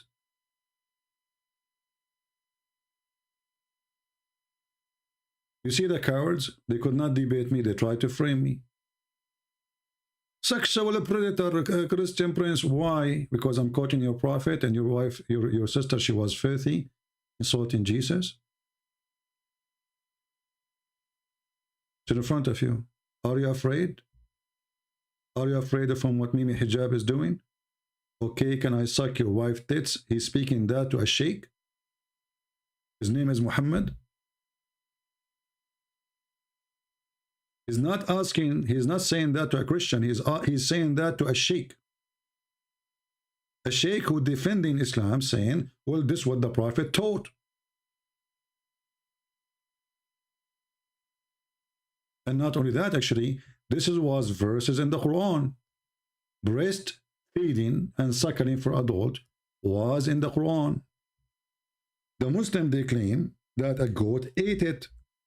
I believe that the one who ate it is Mimi Hijab and people of his likeness. They were ashamed of it. And I will tell you why this is a lie about the goat eating the verses. Don't the Muslim, they say that we memorize the Quran by heart? Correct, people? Don't they say that? Okay. The goat ate pages. She did not eat your memory.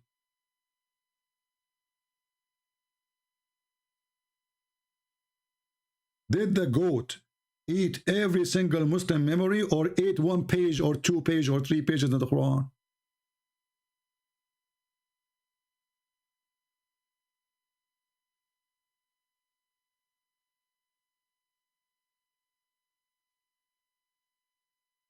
Any Abdul? Obviously, this is the Muhammad, and they decide to delete it. And as you see, this is not a hadith. This was verses sent by Allah. The verses of stoning to death an adult 10 times. Adult 10 times was revealed. Breastfeeding for what? Adult 10 times. It have to be 10 times. Was revealed. And the funny, they say to us, the Quran is preserved. Who is a Muslim can recite for us the verses of a breastfeeding for adult 10 times?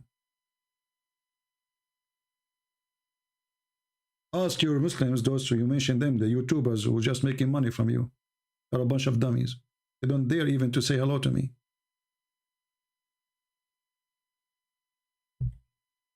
The meaning of life? The meaning of life? What meaning of life? Muhammad, he asked him a question even about spirit, he do not know.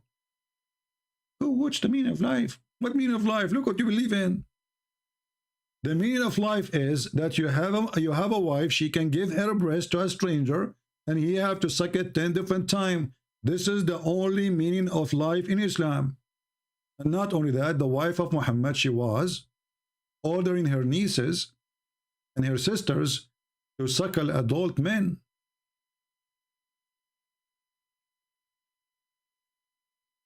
Is that true? Read and laugh. And this is Sahih. Yahya related to me from Malik, from that the Aisha, the wife of Allah Prophet, bless him and grant him peace, admit those who him, her sister and daughters of her brothers had nursed. How they do that? She opened an office for breastfeeding. Her sisters and her nieces, they take off their breast, put it in the table, because they're big. They can't carry them. They're heavy. And then anyone want to meet with Aisha, he have to suckle the breast of the sisters of Aisha.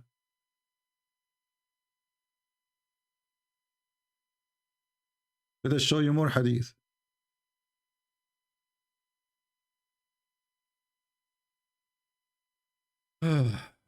What a stupid religion. This is religion. If this is religion, what is this stupidity?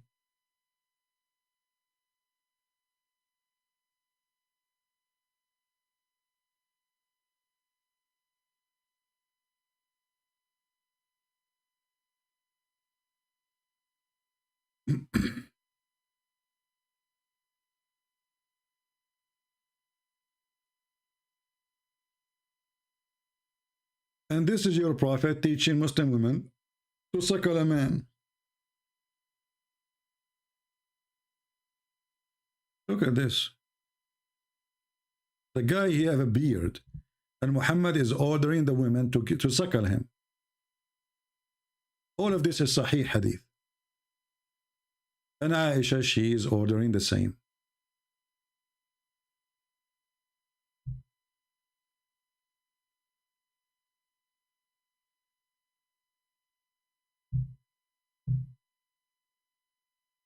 Can I call you and talk about other subject? I'm a Muslim by birth. Maybe this is, let us see, false Muslim or ultimate.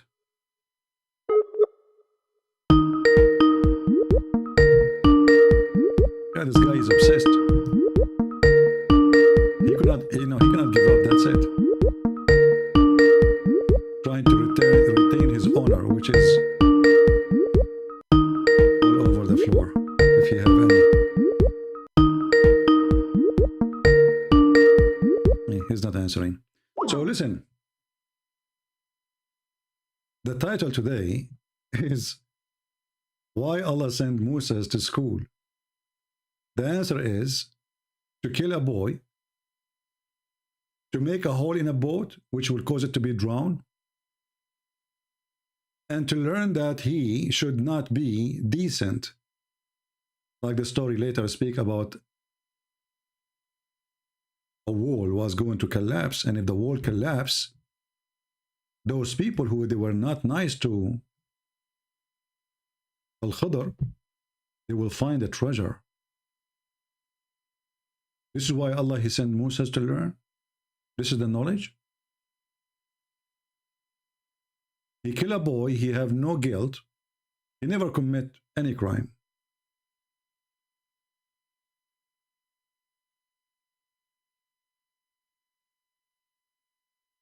This is what Moses learned. What the point of this? Stupidity. Allah, he destined the guy, the boy to be a kafir, and then Moses, he was wondering why you killed an innocent boy. Al-Khadr is teaching him, well, I killed him because Allah revealed to me. What is the knowledge in that? What Moses learned? How stupid is that? And then he made a hole in a ship, the ship which is carrying them in the water. And the purpose is that when the pirate they come, they will not take the ship.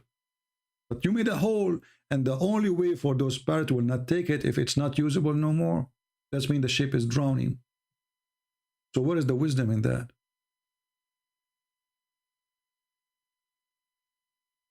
As for the ship, it belonged to poor people, okay. make in a working in the sea. Okay, so I wish to make a defect damage in it, as they were kings after them to size the ship. First of all, why a king want to size a ship of a poor people, which means it's useless? A king?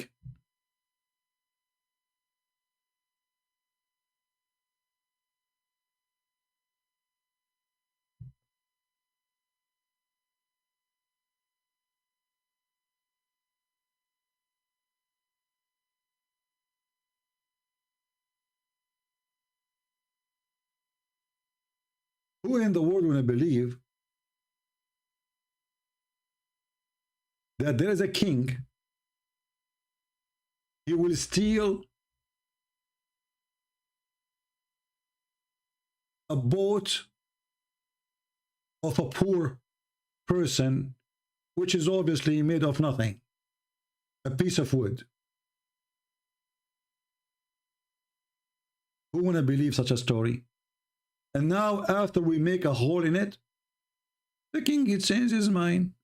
But you damage the boat. If the king, he refused to take it, that's mean it is damaged. They will be drowning. So was Moses, was Al-Khadr helping those poor people? What a stupid story.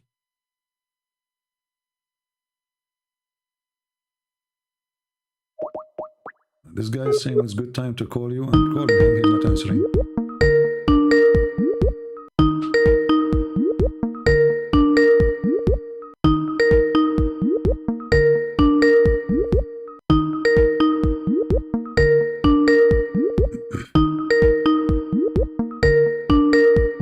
Are you going to answer or not? Let me mute the microphone speaker so you guys will not be annoyed with the ringing. He's not answering. People are weird, you know. They say to me, when you can't talk to you, and then we call them, they don't answer.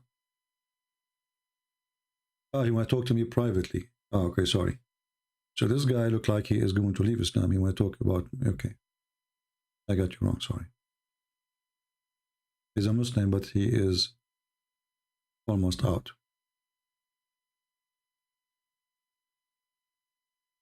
Hashim Hash, I don't know, I heard the ultimate fort when you called me.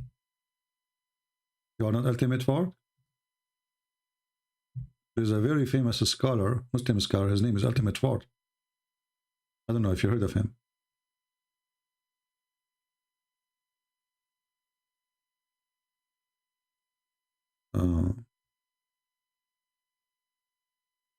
Big scholar.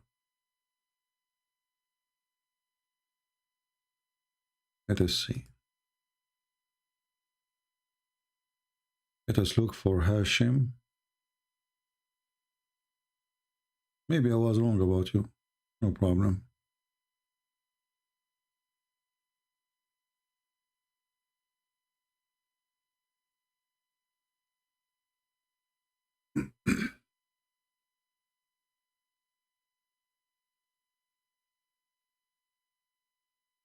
Okay. Hashim, where is Hashim?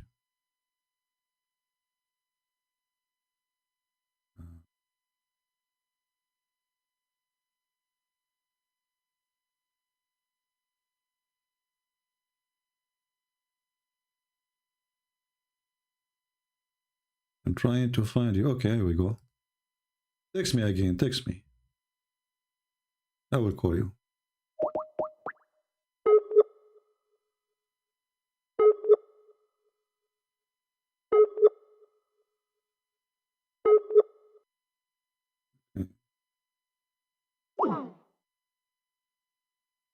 Calling the wrong guy, hold on.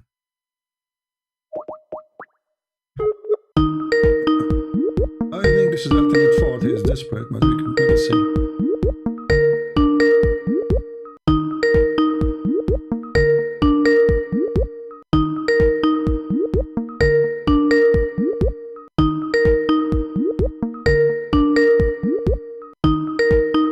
Okay, we will mute the speakers so you guys don't get annoyed. Answer, Hashim.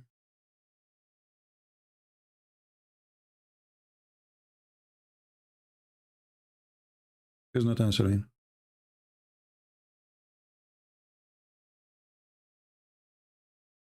I know what we'll do with those people. Even ultimate fault, he don't want to answer.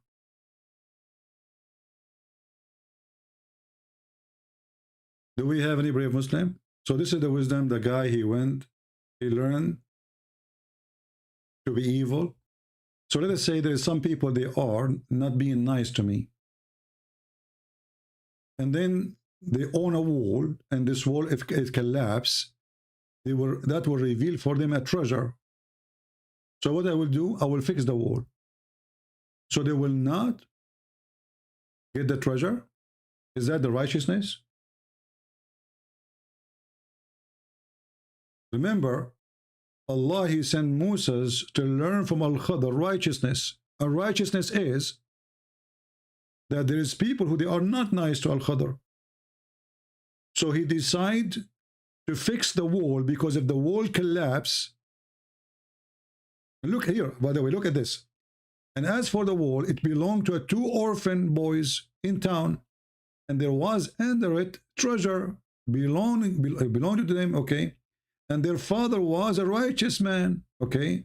And the Lord intended that they should attain their age of strength to take of their treasure, okay?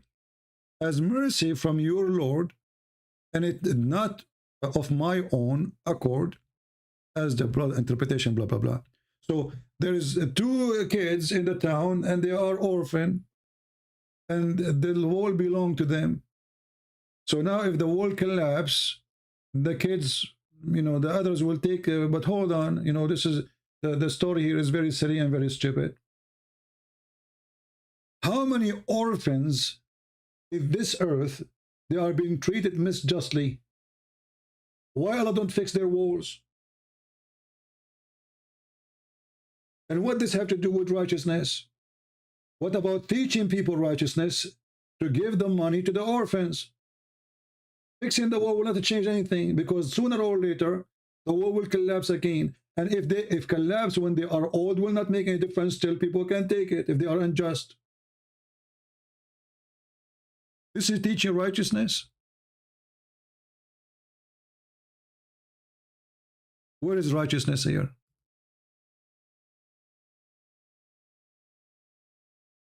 And what makes it more ugly is the story of the kid.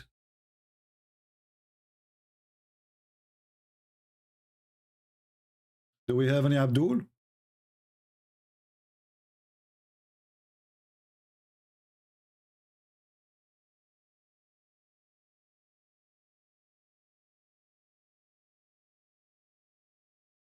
Let's see this Abdul here.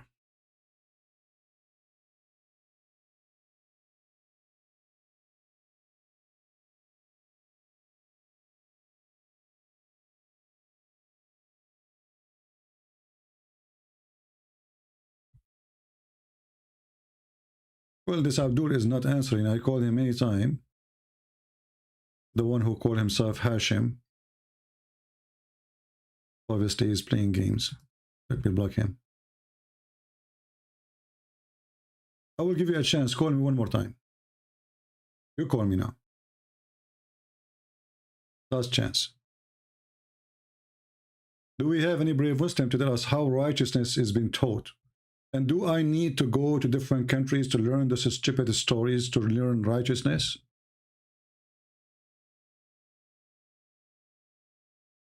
And how that make this person more knowledgeable? If Allah, he taught him something, that means he is not knowledgeable. It is Allah. If Allah taught him behind this wall, hello? Ultimate? Shut up, son of Muta. Here we go. I know it's ultimate fort. How about son of Muta? Yeah. Potato. You know, this guy is obsessed. He cannot retain his honor. The guy who have pupils in his wall. Go clean your wall, you idiot. You remind me of your prophet who used to dry his hands after having sex on the wall. On the wall. Have you ever heard of such a clean prophet? Dry his hands on the wall.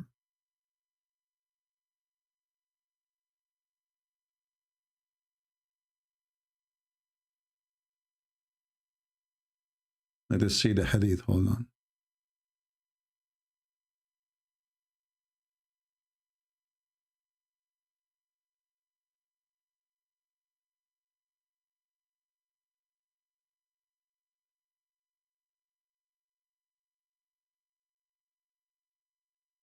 All right.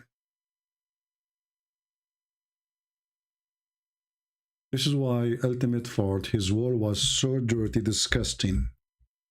He was following the steps of the prophet.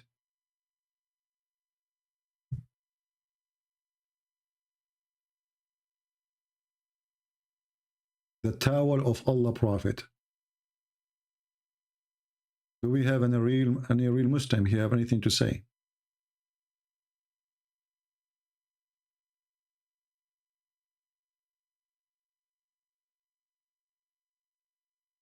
Any Muslim? Mayday, mayday.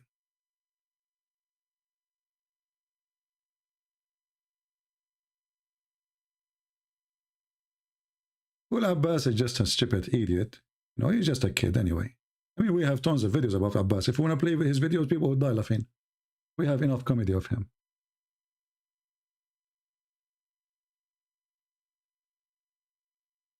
Usually I allow him to talk here, but since the last time he said very filthy words to about Jesus, I'm not going to let him to talk anymore. Otherwise, I used to use him for, you know, entertainment purpose.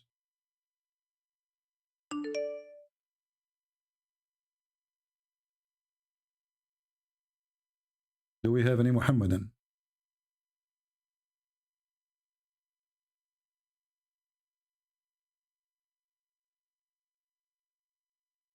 Any Muhammadan?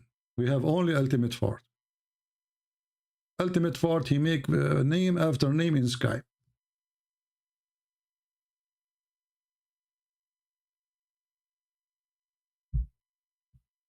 Any Abdul? So what we learned today? We learned that there is a fish. She have water from the fountain of youth or the fountain of life and come back to life again. And this is supposedly a fountain Allah created in this earth. It exists, brother. And then we have a prophet, his name is Al-Khadr, who drank from that water. And since then, when he sit in the ground, his ass made everything green.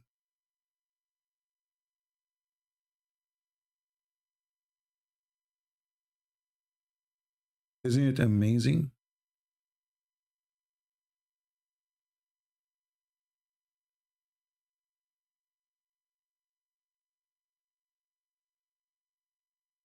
This is the same ultimate fort.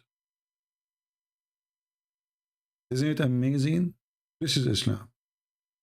How many of you Muslims really believe that there's a guy, his name is Al-Khadr, he was a green, called the green, because when he sat in the ground, everything turned green because he drank from the fountain of youth. What do you think?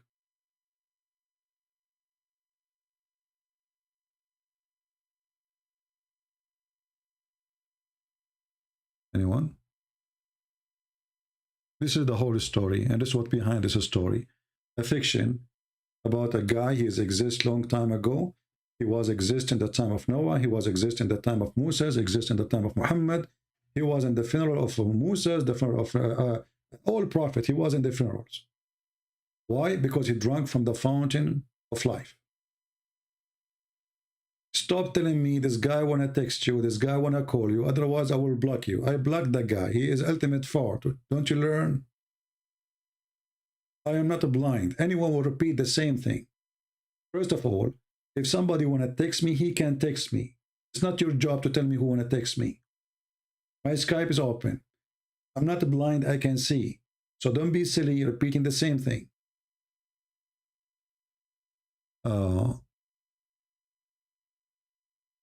That's a good question, Faisal.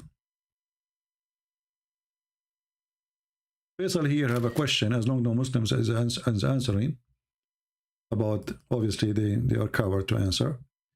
Faisal here is asking a question, how Jesus become God? Is God. He was born, become part of his creation. Okay. You see, I'm going to use the logic you are using. Is that fair, people? Can we use the logic Muslim use? We should use it always, because obviously this is the only convincing logic. So according to your knowledge, or according to your logic, if we can call it logic, that Jesus, he cannot be God because he's part of his creation. That's wonderful. Allah have hands. Who is the one who created the hands of Allah?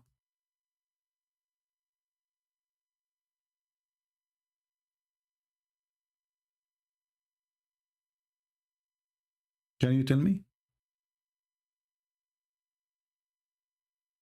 Allah have hands. Allah have a shin.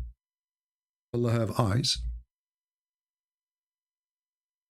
Even the Jews, they made fun of this Allah, who his hands can do nothing. Chapter 5, verse number 64. Is the hand of Allah is part of his creation or created by somebody else?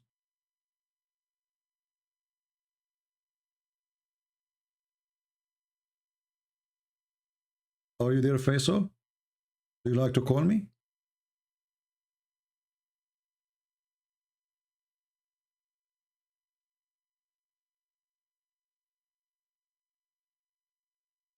No, I'm answering you from your religion, because if I answer it from my own, you will not accept anyway.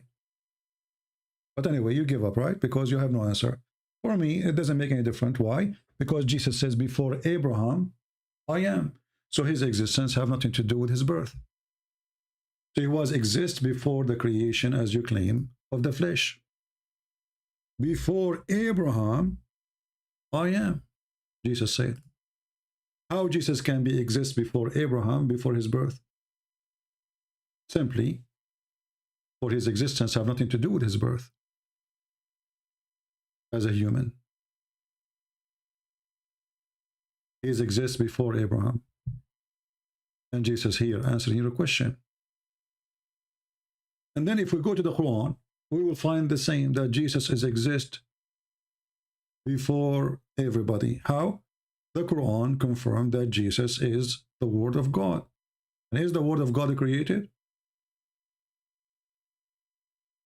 If we search right now in Islamic website, all Islamic books, you will find that Muslims believe that the Word of God is not created. Well, that is Jesus. So are you against your Quran now?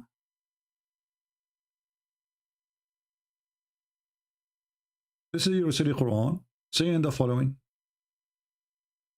that Jesus, and the Muslim, they add their own fiction translation to the words, which is not there, trying to fix it, horribly written, exposing the silliness of Muhammad. So this verse is supposed to be speaking against the Trinity, right? Okay. All people of the book commit no excuse in your religion, nor says that of Allah aught but the truth. Christ Jesus, son of Mary, was, between two brackets, is not in the Quran, a messenger of Allah. Okay, we will go with this. He is what? Messenger of Allah.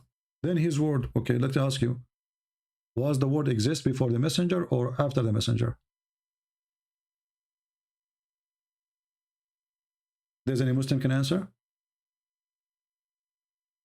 Was the word of Allah exist before Jesus or after Jesus?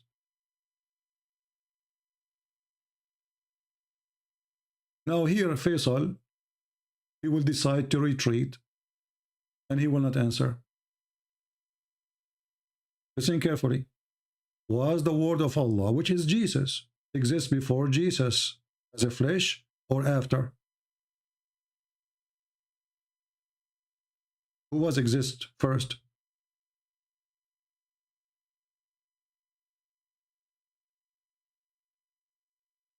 Who is a Muhammadan can help us?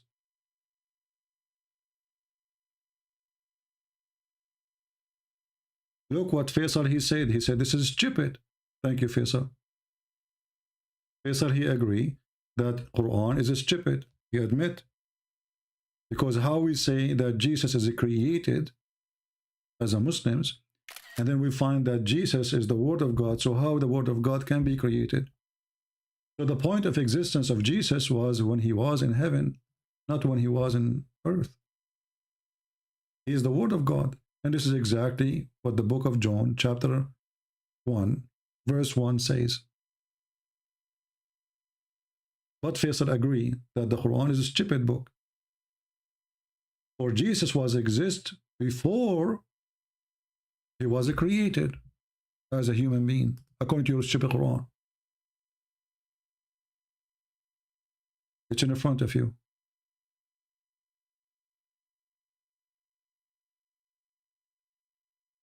And not only that, what about Jesus being the Spirit of God?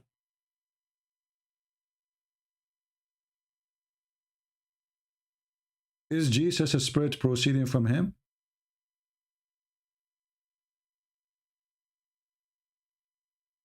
This is your stupid Quran. So was the Spirit of Jesus created? If the Spirit of Jesus is created, that means Allah is created too, because this is the Spirit of God. According to your Quran, Jesus have the Spirit of God. It's in front of you.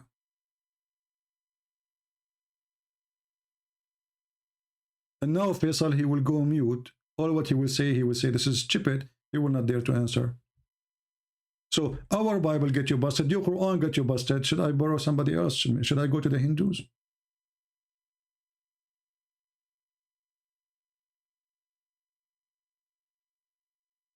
And not only that, by the way, the Muslims, they claim that there are people who believe in the oneness of God, right?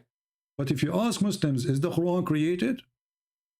Hey Faisal, tell us please, is the Quran created? Muhammadan in the chat, tell us please, is the Quran created? They will say no. Okay, so now we have Allah is not created. We have the Quran is not created. So the Quran is coming from where?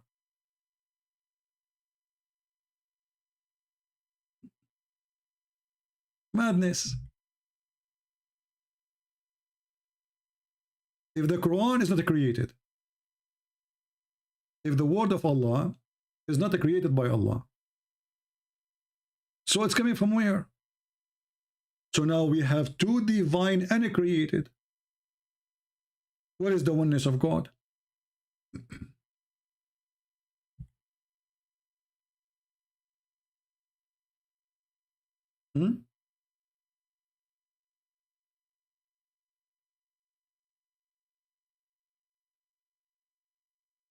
If I go right now and search in Prophet Google, peace be upon him, I will search for the following. Was the Quran created? The answer will be very astonishing.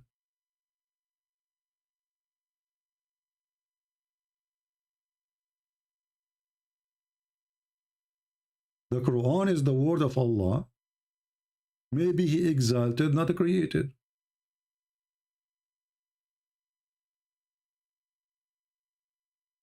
So, if Jesus is the word of Allah, he isn't created too. And then how we can say it's the word of Allah if it's not created by Allah? How this word belong to him if it's not made by him? You see how stupid this religion is? So now we have two uncreated individuals. And not to forget that Muhammad, he claimed that the Quran will come in the judgment day as a man who looked like a ghost, dead ghost.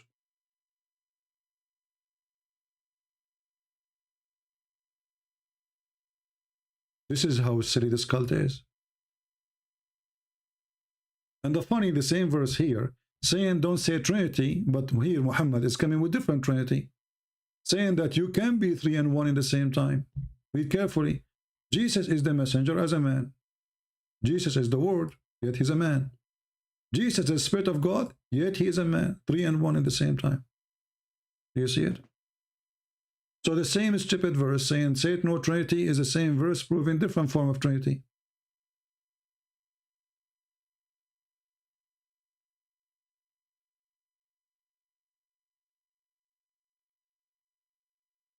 Any Abdul?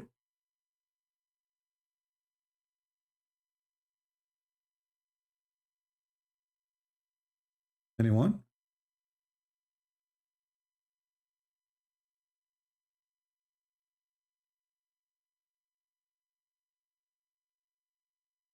G Mu, you can contact me only if you are a Muslim. If you are not, you chat here like the rest. Do we have any Abdul have anything to say? Anyway, you know, guys, I'm thankful that Allah, he gave me the blessing that when I sit on the grass, I make it green. And this is why now many countries around the world, they are trying to have contract with me. All what I need to do all day long, I fly from place to place, sit in the ground and make it green. Actually, there's an island called the Green Land. It is called this way because I sat there. Since I drank from the fountain of life, I will tell you a different story, which is not really nice maybe. Once I met a woman, she is so beautiful. I decide to shake her hand. I shake her hand, she turned green. Hello?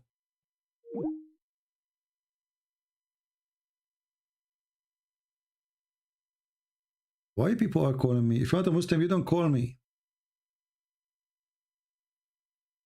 If you're not a Muslim, you don't call me. Let me see. Is this guy is a Muslim?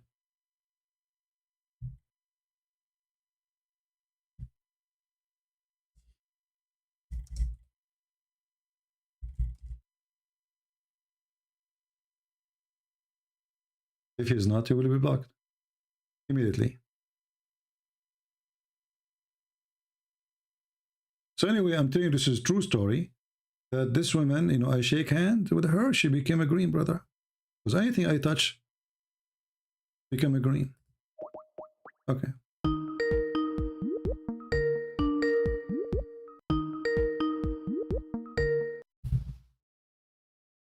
Hello?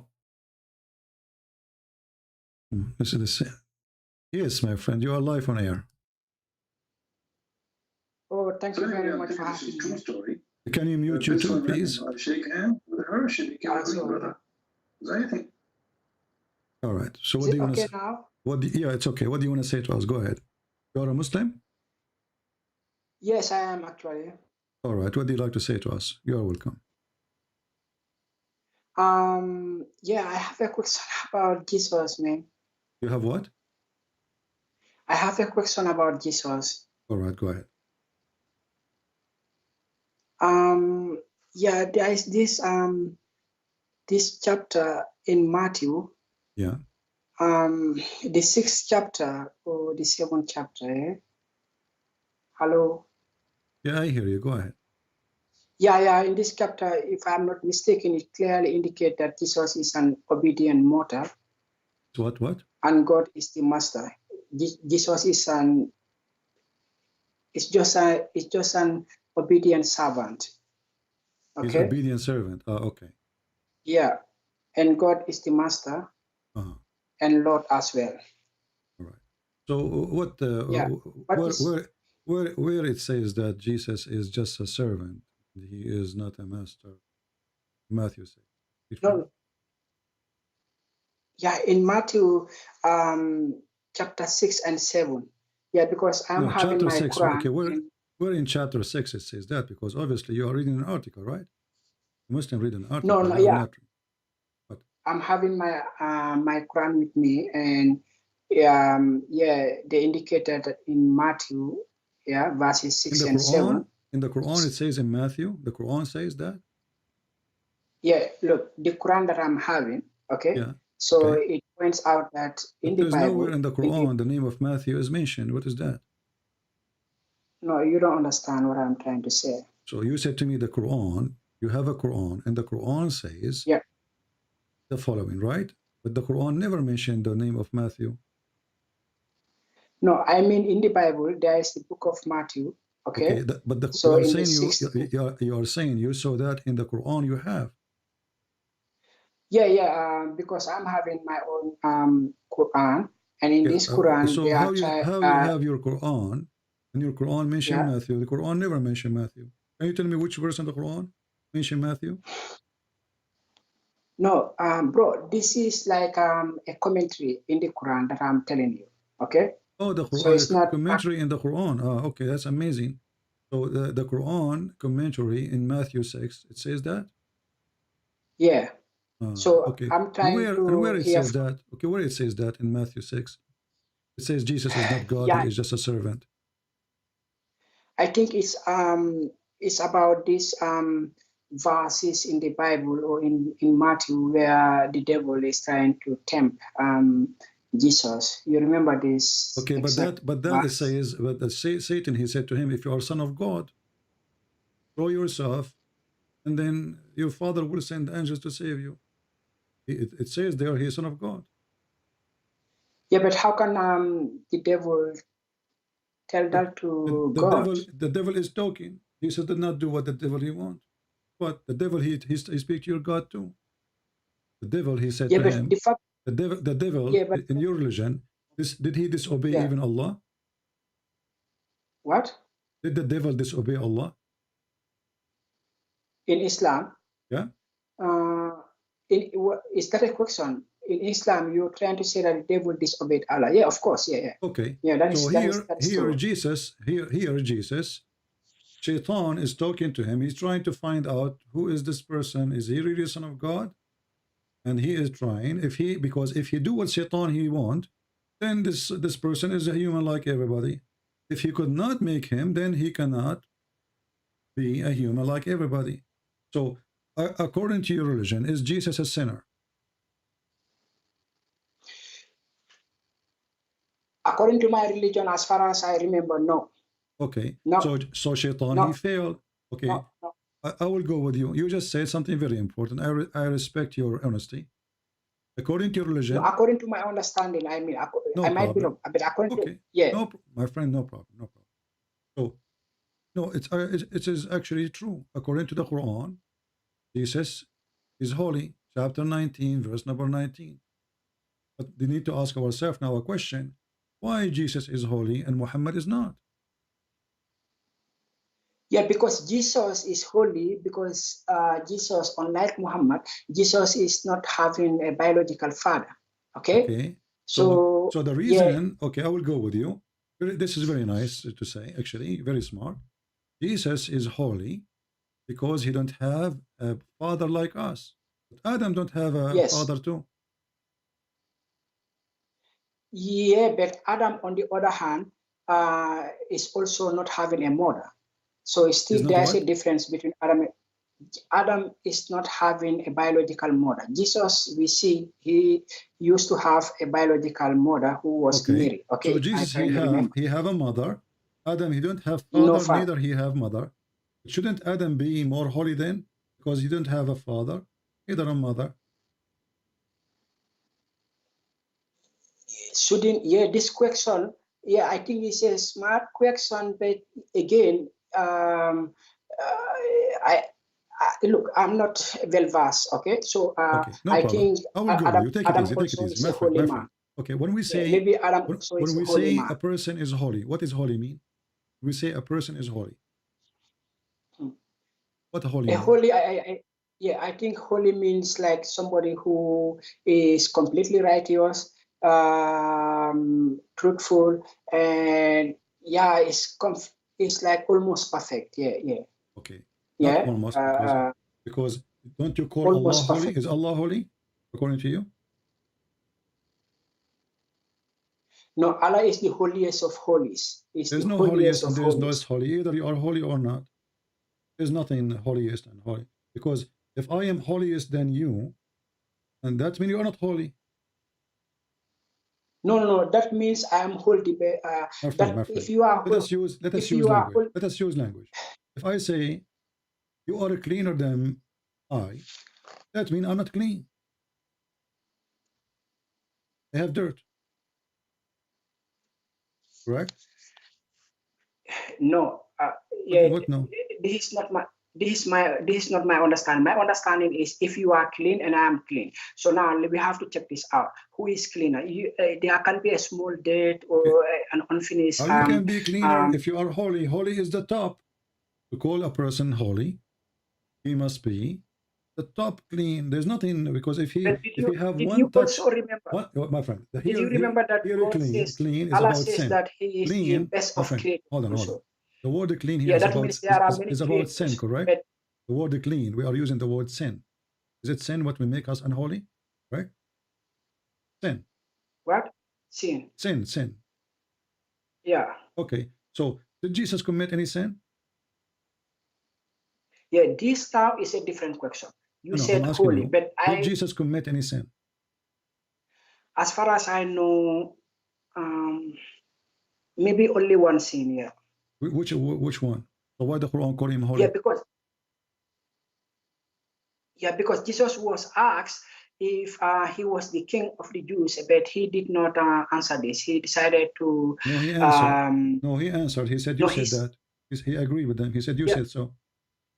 He said, "Well, you are asking me about something." No, my friend, don't make things up. They asked him, "Are you the king of the Jews?" He said, "You said so." So you agree. You just called me king. You said so. No, but the question is, are you? My friend, yeah, the question is, don't fabricate things. Secondly, don't we have the Quran saying that Jesus is holy already? Yes. Okay. And this is Quran being given to Muhammad 600 years after Muhammad? Yes. Okay. So 600 years pass and Jesus is holy. Yeah, like I said, my understanding is that Jesus can be holy. Muhammad in the time of Jesus, was he holy? Muhammad in the time of Jesus? No, in the time of Muhammad, sorry. I mean, when we were Muhammad, the person, was he holy? Yeah. He was? Yeah, Muhammad was a righteous man. I'm asking, is he holy? Did he commit sin? No, he was not holy. Okay, I want you to read for me. I don't know if your screen is open. I hope your screen is open. I will put for you the verses from the Quran. What do you mean my screen? Yeah, but just be sure that to mute the YouTube so we don't have double sound. Okay. This is your Quran in chapter 48, verse number 2, saying that Allah is saying, "May Allah forgive your sin." Speaking to Muhammad. So now you confirm, and everybody heard you, that Jesus is holy. 600 years after Jesus, still Jesus is holy. Wonderful. Muhammad, in his time, he is a sinner. And the Quran confirmed that. Yeah, I can recall that that is true. So, okay. But so how Jesus, still the best how Jesus is a human being like us, and he is holy, and how Muhammad is the most righteous person. You just named him that, right? The most righteous person, but he's a sinner. Brother, Jesus is not a human being like me and you. He is simply not with a biological father. Okay? So me and you, we are having both biological parents. Okay. So now and Jesus, so you are saying that Jesus' nature is above sin. Is above sin. Yeah. Look, I'm not so about. Yeah. Okay. Maybe yes. Yeah. So Jesus' nature, people, is above sin. Muhammad's nature is the nature of a human being. Is a sinner. So who's God? Yeah. That. So what is God then? God is the one whose nature is above sin. God is the one whose nature is above sin. Yeah, but we look. Okay, we're talking about, like I told you in Matthew, there is this, My in friend, Matthew, there's nowhere exactly. in Matthew is saying what you are saying. That is not true. No. Jesus said, I am Okay. being sent by my Father. And then Jesus, he said to his disciple, I will wash your feet. But doesn't mean that he is like a servant, a slave. You know, he is being humble. He says, if you don't do what I'm doing, you don't belong to me. And then Jesus is the one who said, I am from above, you are from below. And Jesus is the one who said, I am before Abraham, I am. So all of this is Jesus saying that before Abraham, I am. That's metaphorically. No, not metaphorically. They asked him about his age. He said, how Abraham, he saw your day. Abraham, he saw your day. He said, truly, truly, I say to you, before Abraham, I am. He said, how you are before Abraham and you are not even 50 years old.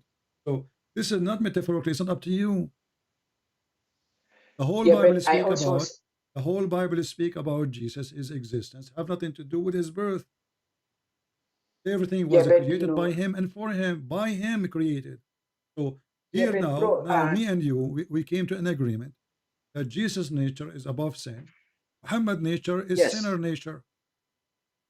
Yeah, it's sinful, yeah. Let us stop here. Is Allah nature is above sin or he is a sinner too? You know, first of all, we don't know what is Allah's nature, okay? Or God's nature, because like we only know about as far as we are talking, we only know about Jesus and Muhammad. Jesus is having a mother but not a father, so therefore we have some clue about Jesus' nature. No problem. I'm asking you now. Let us focus on the topic, please. When I say the nature, I'm not talking about his skin, you know, his hands, how they look like. No, I'm talking about the nature of sin. Jesus is you are the one who said to me, Jesus' nature is above sin. Wonderful. Is Allah nature above sin? Yeah. I would like to agree that Allah's nature is above sin. But again, I don't know what is Allah's nature like. Is it okay? If I go to you now and I tell you, go and flirt with the wife of your son, is that a good thing to do? I don't have son. I don't have any son. Let us say you have a son and he is married. You have a wife, huh? And then I say to you, go and flirt with her. Go to her house. Tell her that you want her in bed. No, I will. Is that evil from Satan or this is from Allah? You know, if Allah orders me to do that, then I suppose Allah is having a good reason why I should do that, because there's a good sin in Islam. Huh? There's a good sin in Islam. Yeah, there is a good sin. For example, you can lie. So you are saying to me now, if Allah told you to flirt with your own son wife, Allah, he have a good reason for that. What is the good reason? Yeah. First of all, Allah never told me that, so I can only draw examples. Chapter 33, verse number 37. He told Muhammad. He told Muhammad, chapter 33, verse number 37. Allah, he told Muhammad open my Quran that this woman is yours. So have fun. No, you said chapter what? 33, verse number 37. 37. Please give me some moment, please. 37.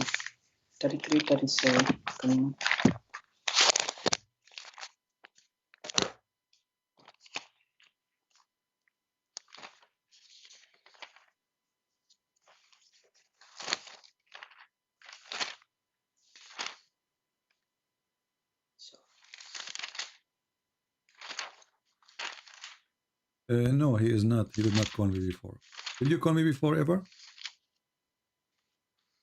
My friend, did you call me ever before?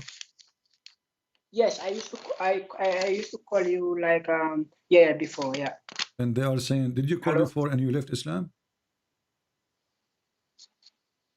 Did I call before? I was strongly doubtful, but I still did not make up my mind. I'm still looking for more. Yeah, I call you. You remember that, yeah? No, I don't remember. And I was trying receive calls from everybody. I don't know. Anyway. Okay. You said 33, 37, yeah? Yeah. Yeah, 33, 37.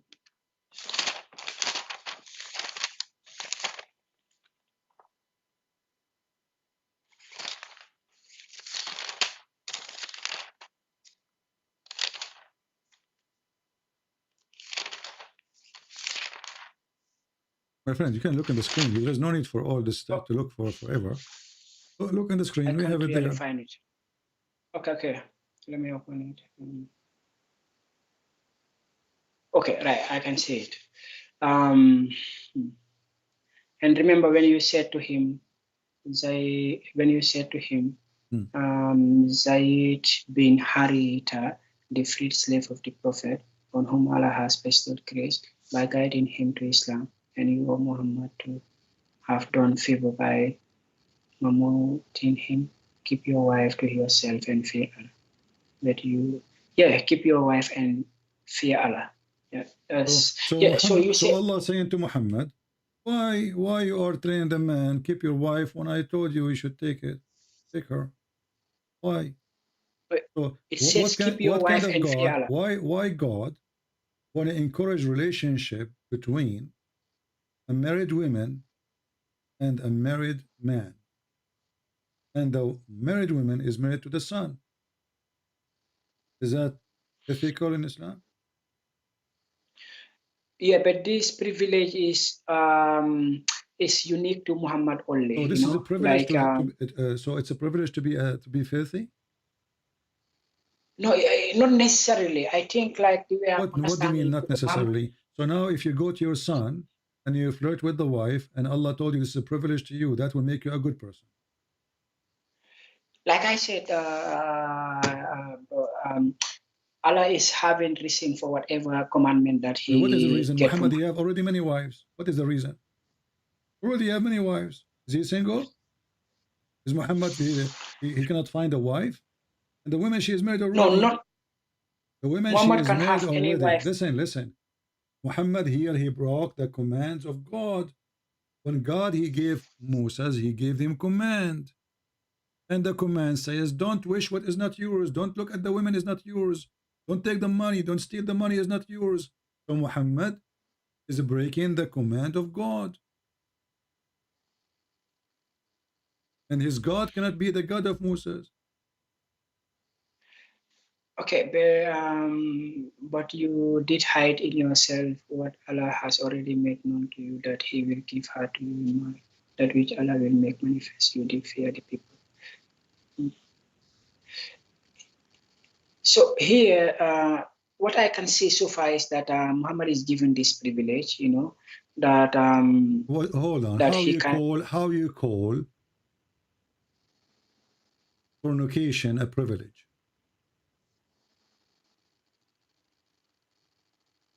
Like fornication a privilege? Yeah. What do you mean fornication? Like Muhammad is going to marry this is a married woman. Any relationship with married women is a fornication. No, but remember, this lady was divorced also before Muhammad can get. What before? The woman is married. The woman is married. Why does God is encouraging relationship with married women? And what kind of a prophet he go to the house of his own son when the husband is not there, and he flirt with the women?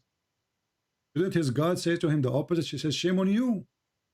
As an example, as an example, we have a story in the Old Testament where a prophet of God, he committed sin by taking the wife of somebody else. He did not sleep with her until the husband died, but he sent him to war to die, evil. God condemned his action. Here the God of Islam is blessing him. He's saying to him, why you are hiding what Allah told you? He's encouraging him to have relationship with married women, and you say to me this is a privilege. Yeah, I think this privilege is reserved only to Muhammad. That's why you will not see anybody doing this again. Although so what we learn from you now that Muhammad, he have a privilege to be perverted. To be what? Perverted. No, I will not say perverted, because you can see So this if is the I go only to your time house, that, if I go to your house and I see your wife, and your wife, she is beautiful, with my respect to your wife, I'm not making fun of you, and I see your wife and I want to sleep with her, that does not make me a bad person for you. That make me, I'm a person of a privilege. let me give you an example. No, don't give me an example. I just take, give you one. I just gave you one. I go to your yeah, I go to your house when you are not there. And I say to your wife, you are beautiful, I like you. And we go to bed. yes. Your answer is, this is good. You said you flirt with my wife and then you go to bed with my wife. No, but that's not what happened here. No, this is what happened Muhammad, here. He flirted with her because he want to have her. And now Allah is yeah, telling but him, why you are hiding what Allah he told you? What he told him, you will take this woman, take her. So now he went to the house of the man. So the yeah, wife, she will tell him, listen, he did it on purpose. So that when the husband, and obviously they are in bed together already. The women, when the husband, he came, he was happy, excited. He told him, your father was here and he flirted with me. A person who have honor, he will go to fight the yeah, father. What shame on you? You are a scumbag. You are filthy. How you do that to me? Instead, he knew remember, that Muhammad Muhammad, he is the cannot play prophet. games with him. He will kill him. So he went there. He said to You him, said flirt. my No, wife, she is not good to me. I want to divorce her. But he never mentioned divorce before. And tell the wife, she yeah. told him that your father was here and he was flirting with me. Correct? So I thought like what happened here was like Muhammad complimented this woman that she is beautiful, that she is How okay. he compliment, how this is complimented? He flirt with her. If I say Okay, to you your, can you can you if can I you say can to your say wife, it's flirting, if a but man, I if would your say it's neighbor, complimenting. if your friend come to your house and he say to your wife, my heart fell into you, that is a compliment.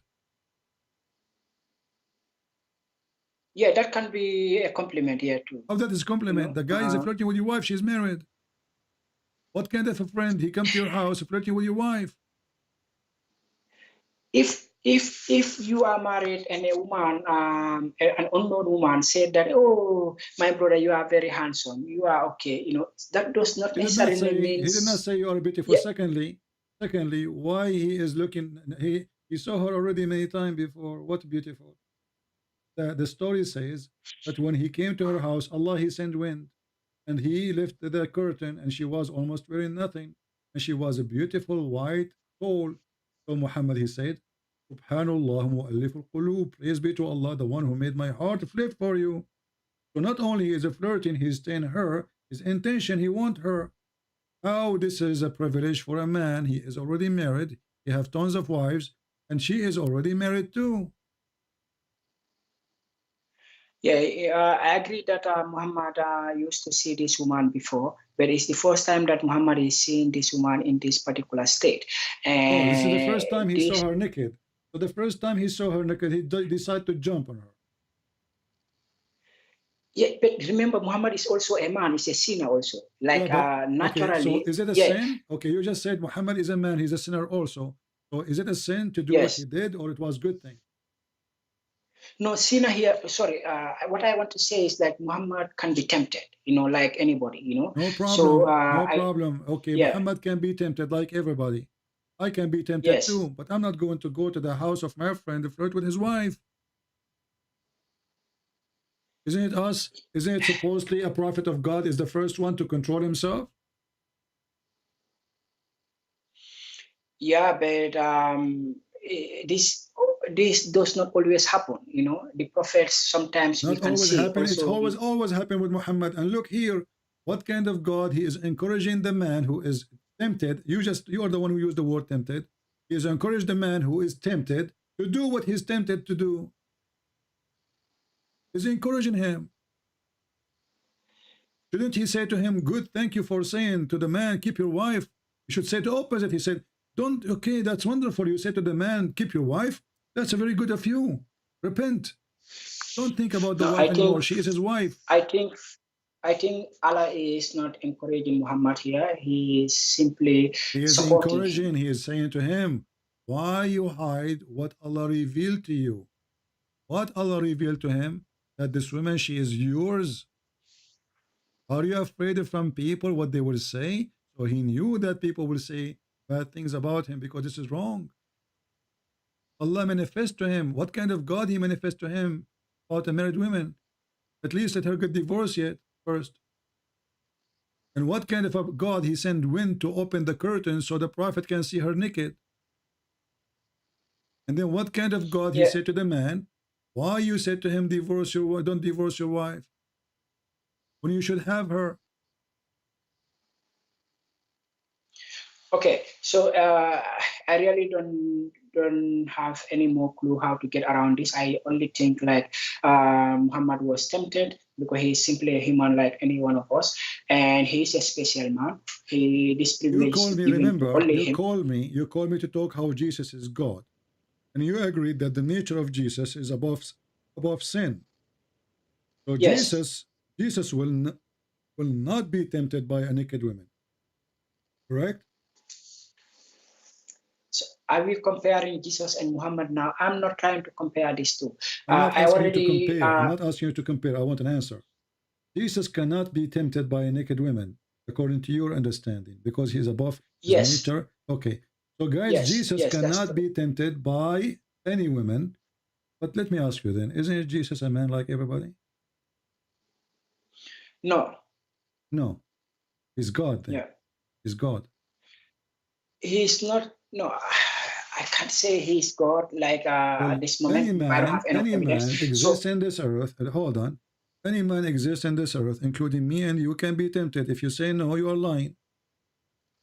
Yes, I already. So we agree that all men. We agree that all men in this earth, all men, no exception, can be tempted, and they got tempted. But Jesus, nobody can tempt Jesus. Nobody. Satan, he tried, he failed.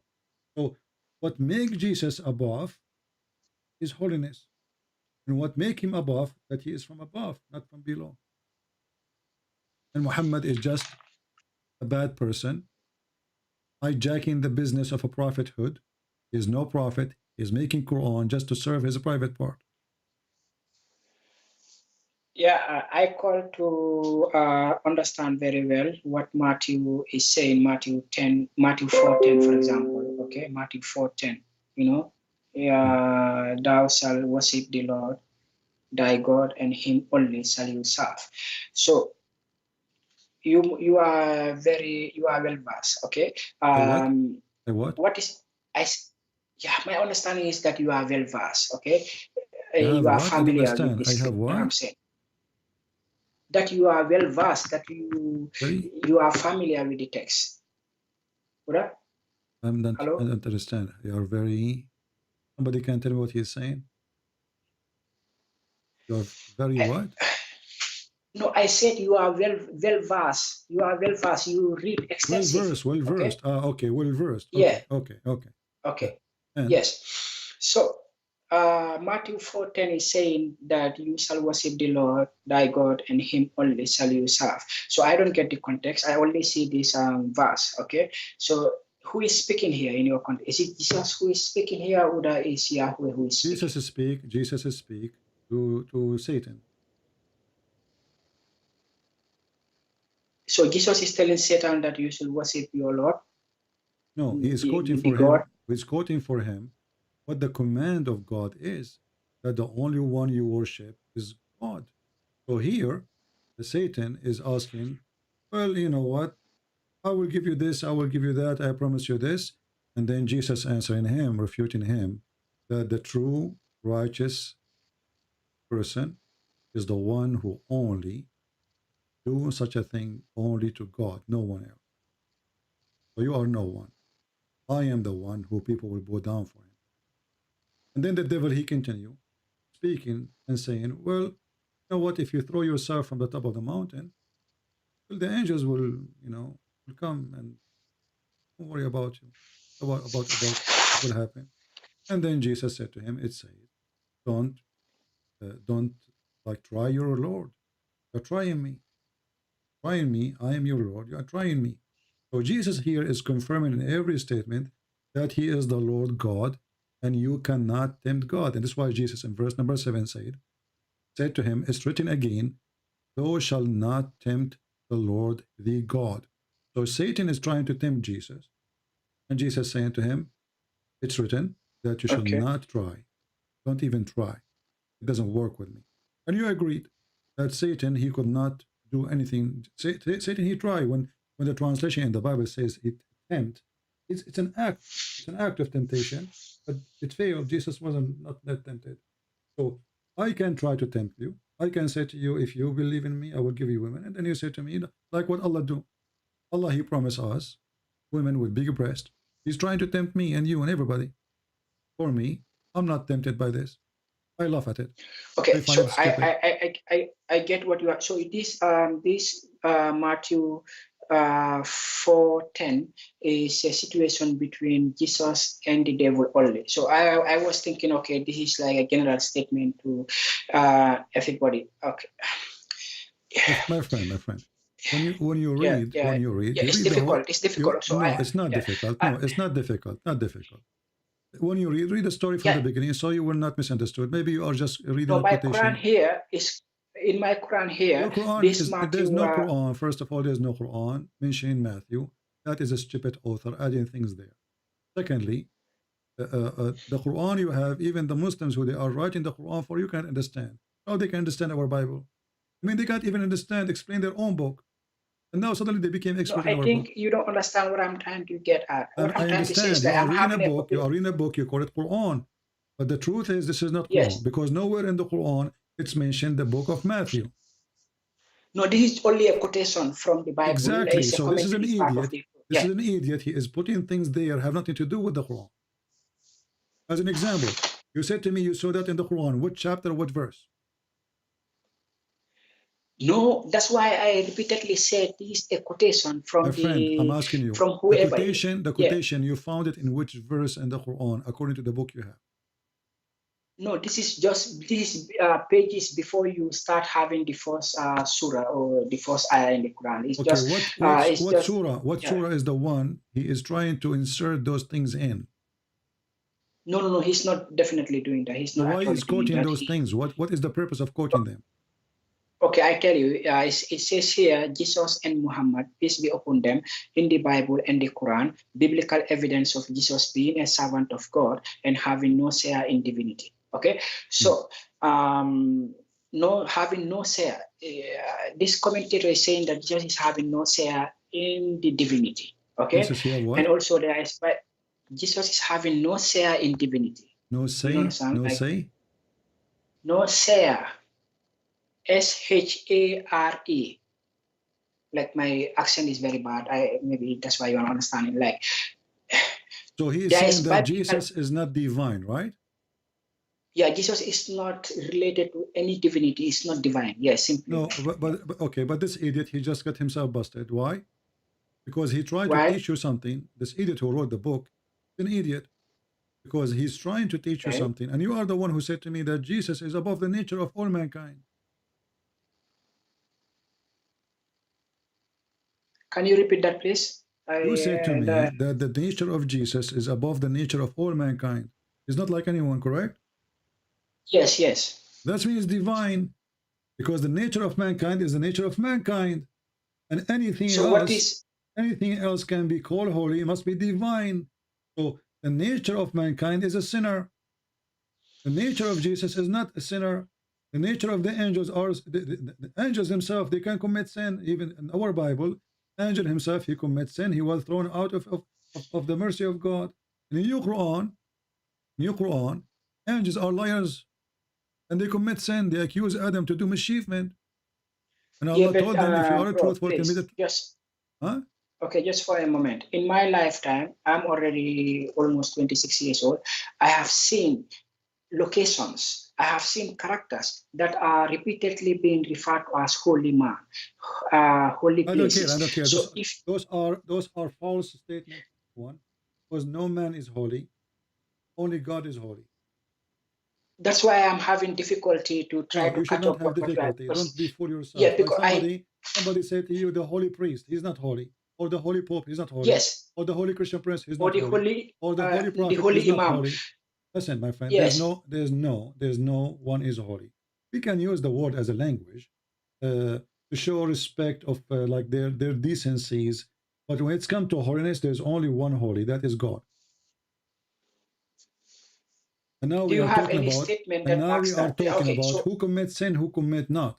So a person never commits sin deserve to be called holy, or he never commits sin. But it's not only just about committing sin. Jesus is way above that. As an example, uh, when I say to you, who is God? What is the definition of God you have? what? What is the definition of God you have? When I say to you, you are a Muslim, and you say to me, you believe in God. So what God? No, I said I believe in Allah.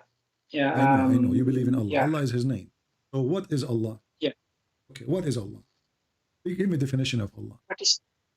Yeah, Allah is the creator of everything that we are That's a seeing false around answer because Allah, He could describe Himself that He is the same as Baal, but He is better. He is the same as what? Baal. What is Baal? Baal is the creator, one of the creators. Baal is one of the pagan gods. Baal was very famous, very popular in the Middle East, and even in Europe, and people worship him. So Allah, He says, He is better than Baal. He is the best of the creators. So by doing that, Allah, He admit that Baal is a creator, but Allah is better. Yeah, I think this is one of the statements that I disagree with. Because Who for are you to example, disagree? That this is Quran. Either you leave Islam, or are you playing games with me, my friend? Because you called before. Are you playing the same game? I'm asking you. Does it say in front of you?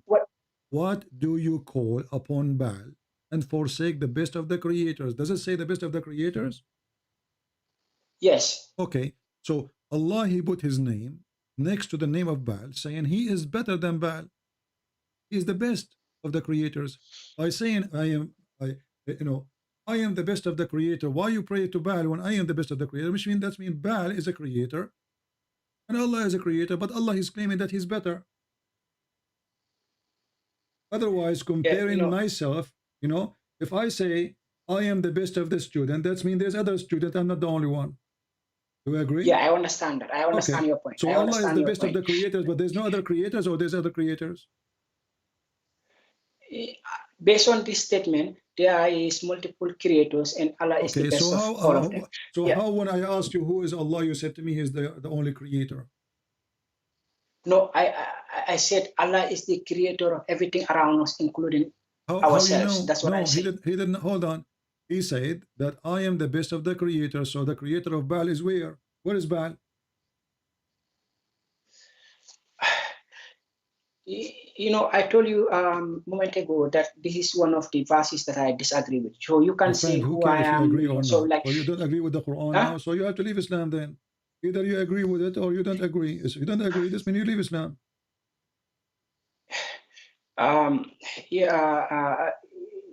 If I gather enough evidence, I don't mind. I can leave Islam, but still, I think I have to take my time. One evidence is enough as 1,000 evidence. Either Allah is the only creator, or He is not.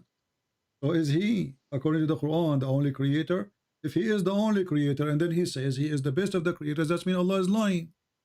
Because I should but you remember also when the Quran was being compiled, there is still many part of the Quran that was not added, or that was somehow. Then you should agree that the Quran cannot be from God, because simply Allah, He said, "Inna alayna jam'ahu." No, did you remember this point? Because hold on, no. Allah, He said in the Quran, "Inna alayna jam'ahu wa Qur'anahu." It is on us to collect it and to preserve it, and to keep it. So did Allah collect the Quran, preserve it? According to you, no. According to Allah, He will preserve the Quran. According to you, He did not. The preservation of the Quran, as you said, I have trouble agreeing with that 100%. Yeah. Okay. I'm still in it. Okay. So Allah, He could not preserve the Quran, could not collect the Quran. And actually, the one who collected the Quran is Uthman ibn Affan, not Allah. This is again proving that Muhammad is a fraud. But now as long you are saying you don't agree with this verse, you don't agree with that verse, well, the one who made the verse is who? The one who revealed the verse is Allah, I believe, still through the Archangel Gabriel. So how Allah he makes such a But mistake? now, Why you don't what? agree with Allah then? Allah is the one who revealed this No, verse. come on. Human beings were involved. You already know better than me. Human beings were involved, and the compilation and a lot of stuff happened here. You know, So, combination of stuff. what do you mean? You mean you Muslims, you added those words to the Quran? Yeah, Muslims are also human beings. They can be flawed. They can make errors. They can be having selfish interests. Okay. Muslims, we are all human beings at the end of the day. You know, so we are not above. Yeah. So I am one of the many Muslims who think that. So now, whatever I show you, anything stupid in the Quran, you will say to me, "This is the error of a human being."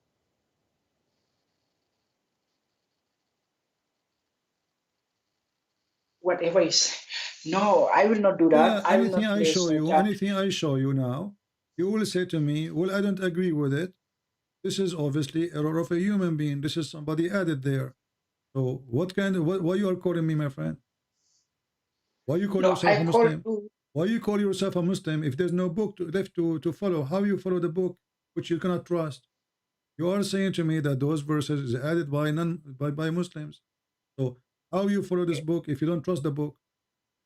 Yeah, I follow this book simply because there are many other wisdom, other what? that touch my heart. Yeah, there are many wisdom passages. Wisdom? That Okay, touch my heart, give me an example. Give me an example of the wisdom. Because there's many wisdom. Give me the wisdom. Give me the best wisdom you have in the Quran. Yeah, come on, bro. Come on. There are many wisdoms in the Give Quran. me one. For example, give me the Quran. Best one. Huh? Give me the best one.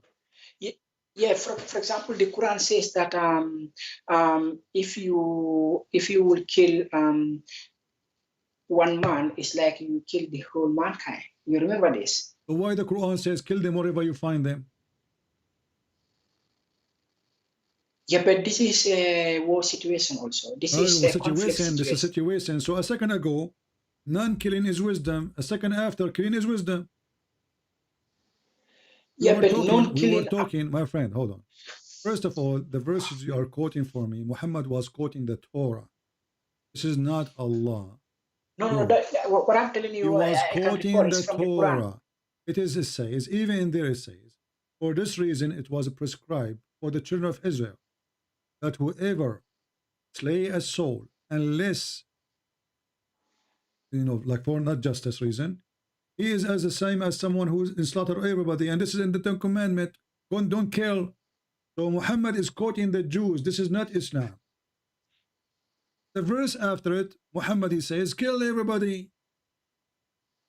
Those who they are against Allah, wage war on Allah, not wage war by taking sword. Right now, the punishment for me for speaking against Muhammad is death. This is waging war in Islam. So the punishment of those who wage war against Allah and His apostle and strive, make mischievement in the land, is what? They will be murdered. But even there in Quran it says they should be murdered. Do you see it? It says they should be murdered, or they should be crucified, or we should cut their hands. So how the one who kill a human being for no crime he commit, was I did not commit a crime. This is what the verse is saying. If I did not kill anyone, I should not be killed. If I did not kill specifically, I should not be killed. The verse after it says, the one who is against the Prophet, kill him and cut his hands and put him in the cross. But you can see verse 33 is saying that those who wage war against Allah and His apostle and strive to make mischief in the land. So this is specifically isolating this group of people who are waging war against Allah and His apostle. And also, so you agree? You support killing me? No, I will not do that. I will not. I don't support me killing. It's not up to you. I will not kill. I am according to your verse. According to your verse, now I'm causing mischievement in the land. No, you are not causing mischievement. Okay, I think hold on, just to show you that you are a hypocrite person. Isn't it the Quran chapter 9 verse number 9 speaking about talking about killing the Christians and the Jews just because they don't believe in Islam? No, this verse 33, I can see that it says waging Don't tell war me history. against Allah. The verse in the front of you, it says, fight those who don't believe in Allah, nor the last day. It doesn't say those who fight you. It says fight against those who believe in Allah. Who fight against those who believe not in Allah. So number one reason, what? They believe not in Allah. Number one reason, number two reason, no the last day. But third reason, they don't forbid what Muhammad forbid, which means they don't follow Islam. Number four reason, those who don't acknowledge the truth, religion of truth, which means they refuse Islam. From the people of the book, and this, so all the crime they did, they refuse Islam, and now we have to kill them. So how you say to me, the Quran, the wisdom, it says if you killed one man, as if you killed all mankind, and now you want to kill anyone just because you don't accept Muhammad to be a prophet? Yeah, but you can also see that there is this verse that says that if you kill one man, you kill the whole mankind. How that so work, now my friend? Muhammad, all what he did, he justified the killing now. That if you kill one man, if you read the verse, by the way, this is about killing a Muslim. If you kill a Muslim, as if you killed mankind, but if you kill all the Hindus, it's okay. If you kill all the Christians, okay. You want me to show you the interpretation for the verse? Yes, please. Okay, let us go and see the verse. If you kill a Muslim, and now if this is what it says, what you will do? Are you going to leave Islam? Or say yes, please, just to, playing games? Like I said, I think this religion is too old and too deep. Yeah, too deep. For me, I can tell how too deep it is. Yeah. So guys, this religion is too deep. Okay, too deep. It says the sperm coming from the backbone. And too deep, it says that the prophet he can flirt with his. It's too deep. Hold on. And too deep that the prophet he have a privilege. He can flirt with the wife of his son. Very deep. Now read with me. Which book of interpretation you like to read from? Which one is your favorite? I think Ibn Kathir. Ibn Kathir. Let us go to Ibn Kathir. Okay, let us go to Ibn Kathir. Here we go. We want to make you happy. Ibn Kathir.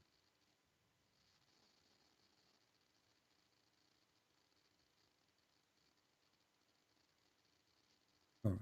This is Ibn Kathir. There is no Ibn Kathir. This is Al-Jalalain. Yeah, this is Ibn Kathir now in front of us. The ayah says, whoever kills a soul without justification, such as in retaliation of a murder or causing of mischief in the earth, okay, as if he killed all mankind. And now we could go down. He continue more, he says. Meaning, if anyone killed, he's repeating the verse here.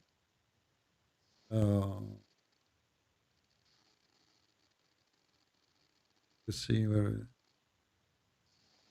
Enter Uthman, okay. Do you also know that my friend, the hold other... on. Okay, hold on.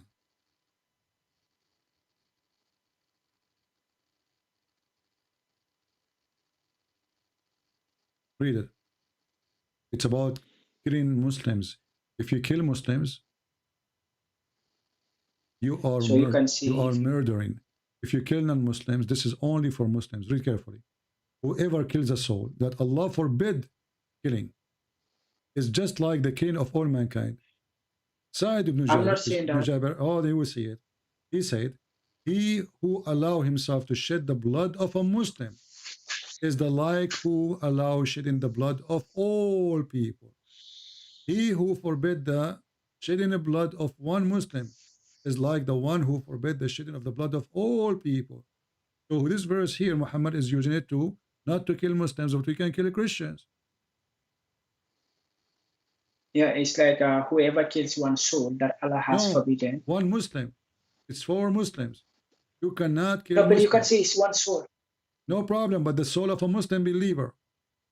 Because Allah forbid you from killing a Muslim believer. So whoever kills a soul is forbidden by Allah to be killed. But there's other souls is not forbidden by Allah to be killed. Like the Christians, the Jews, the Hindus, the atheists, etc.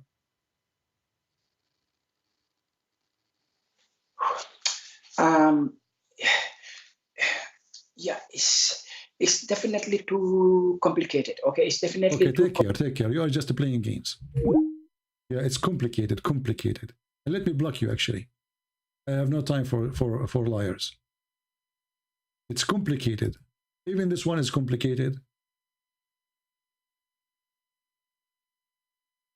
Even this one is complicated.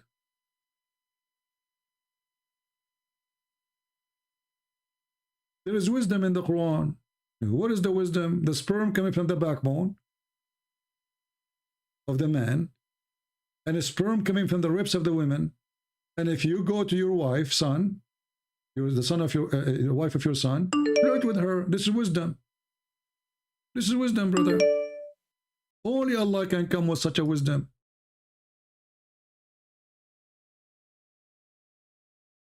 This is Ultimate Fart. He is using the name of Faisal. Hey Faisal, Ultimate Fart is using your name.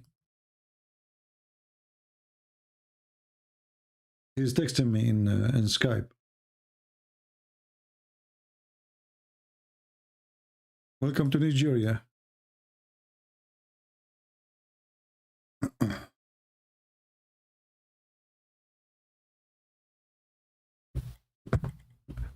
Why you are using somebody else's name, Ultimate Fart?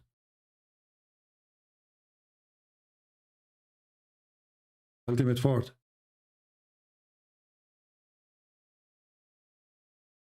Oh, this is not Ultimate Fart. I was wrong then. Okay. Is that Faisal? Yes, I am. All right, Mr. Faisal. How are you, my friend? I'm good. How are you? I thought somebody using your name. Okay. No, that's actually me. Okay, so what do you want to say to us? You were in here for a while, and you. Yeah, I'm sure just you give have... me a sec. I can't hear your voice very clearly. Just trying to fix my speaker. All right. Fix it, and we will be happy to hear you. You hear me now better? I can hear you, but not that loud, actually. I can barely hear you. Okay, hold on. Let me see. Let me call you back. Hold on. Give me a second. Which is strange because I think this is from your side because the previous caller, he did not complain about my voice. Yeah, the voice is very high in my side. This is only in your side, my friend. So fix your speaker. I will give you a minute or two to fix it. Just text me, tell me that I am ready. Fix your speaker and I will call you. Well, I thought somebody is using his name.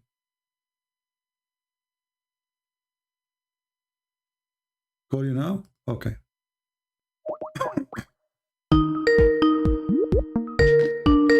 Hello. All right, Faisal, you hear me, my friend? Yes, I can hear you now. All right, what do you like to say to us, Faisal? Thank you for calling first. I appreciate that you're being brave. Yes, it's not actually being brave. I'm just saying what I feel is right. Okay. And what is actually more logical and makes more sense. All right. May I ask? Do you remember my question about Jesus? What was the question? Yeah, may you answer my question then? What is the question? The question is that Jesus, Jesus, the son of Mary, how is he a god? And if you answer this question, how has he become a god? He did not become a god. Jesus did not become a god. Jesus, God, but who became a man. Yeah, for me as a Christian, Jesus did not become a god. Jesus is God who became a man. So he is God by definition.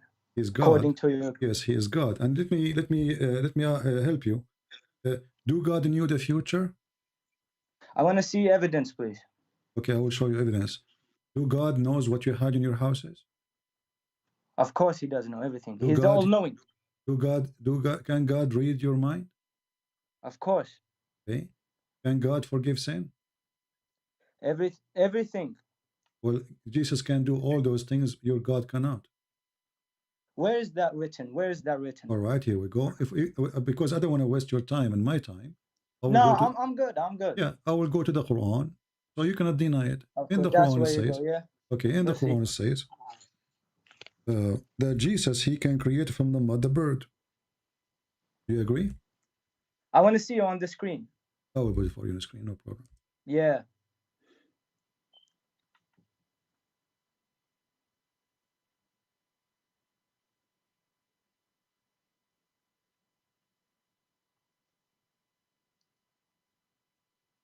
chapter 349 and chapter 5110. Chapter 349, verse 49. And 49? Yeah. And chapter Really? 5110. Let us go to 349, is a shorter. Okay. So here the verse confirm the following, that Jesus, he can create from the mud a bird, and he can breathe into it. Of course he can. Let me tell you this. Okay. There are many prophets, right? Okay. Each prophet has his own miracle. God gives him miracles, such as Jesus. Muhammad had many miracles. Can Muhammad breathe into the mud and make it make the living bird? But why does he have to do that? No, Jesus' name is Al-Masih. Al-Masih ibn Maryam. My friend, you speak Arabic. That's wonderful. I'm asking you. Of course I can. If there's any other person, he can create from the mud a living creature beside Jesus. Allah. Allah. So now, guys, we have two. We have Allah and we have Jesus. Brother, do we agree on that? Brother, I'm not that dumb. Listen carefully. Allah gives his messengers miracles, and one of Jesus' miracles happened to be giving life to a bird, and also healing some human beings. You just said that the one who gives life to the bird is Jesus. Bro, come on, don't play these games. Do you think I'm stupid? You're not stupid. You are smart. Did I use the word stupid? Because you are smart. Because you are smart. Hold on. Because you are smart. I'm trying to learn from you. I'm asking you. Who is the one who gave life to the bird? Is it Allah or Jesus? Allah. You speak Arabic. It says فَأَنْفُخُ فِيهِ. أنفخ فيه, yes. Okay, who is the one who breathed in the bird? Bro, okay, let me ask you this. Don't, please, hold on. See, you're in the corner. Who is the one who breathed? Who is the one who breathed into the mud and give it life? Is it Allah or Jesus? According to Allah's words, yes, Jesus. He gave him the so guys, Isa ibn Maryam. He gave him the miracle. Faisal, he gave him the miracle. Okay, no problem. But the one who breathed, is Jesus, and you agree, correct? He's Isa, not Jesus. Okay, Isa, no problem, not Jesus. You agree. So, but don't you Muslim, you claim that this is Jesus? Sorry? Don't you Muslim claim that this is Jesus? You call him Jesus, but his real name is Isa ibn Maryam. Oh, his real name. Okay. So listen. Of course, everyone knows that. Okay. So the one who breathed is Jesus. You agreed, correct? Yeah, as a miracle. So from inside Jesus, life comes. Oh my God. How would people follow him if he doesn't have miracles? From inside, my friend, hold on. Let me talk, Faisal. Bro, that logically makes sense. So from inside the breath of Jesus, from the power of the breath of Jesus, there's life is created. Do you agree? Yeah. Okay. Can Allah do the same? Of course he can. He created everything. Prove it. What do you mean prove it? Well, now we have a clear proof that Jesus can do that. It is your time to tell me how Allah can do what Jesus can do. Allah cannot do. Prove it. Go ahead. وَيَخْلُقُ مَا لَا تَعْلَمُونَ. This is a statement mean nothing. Allah, he create what you do not. What do you mean? It's under Quran. I want you to prove to me that Allah can create anything. Can you prove to me that Allah can? I'm telling you now. No. وَيَخْلُقُ مَا لَا تَعْلَمُونَ. No. It doesn't say translate. People will laugh. Translate. No, you cannot translate. disagree. Okay, it's written there.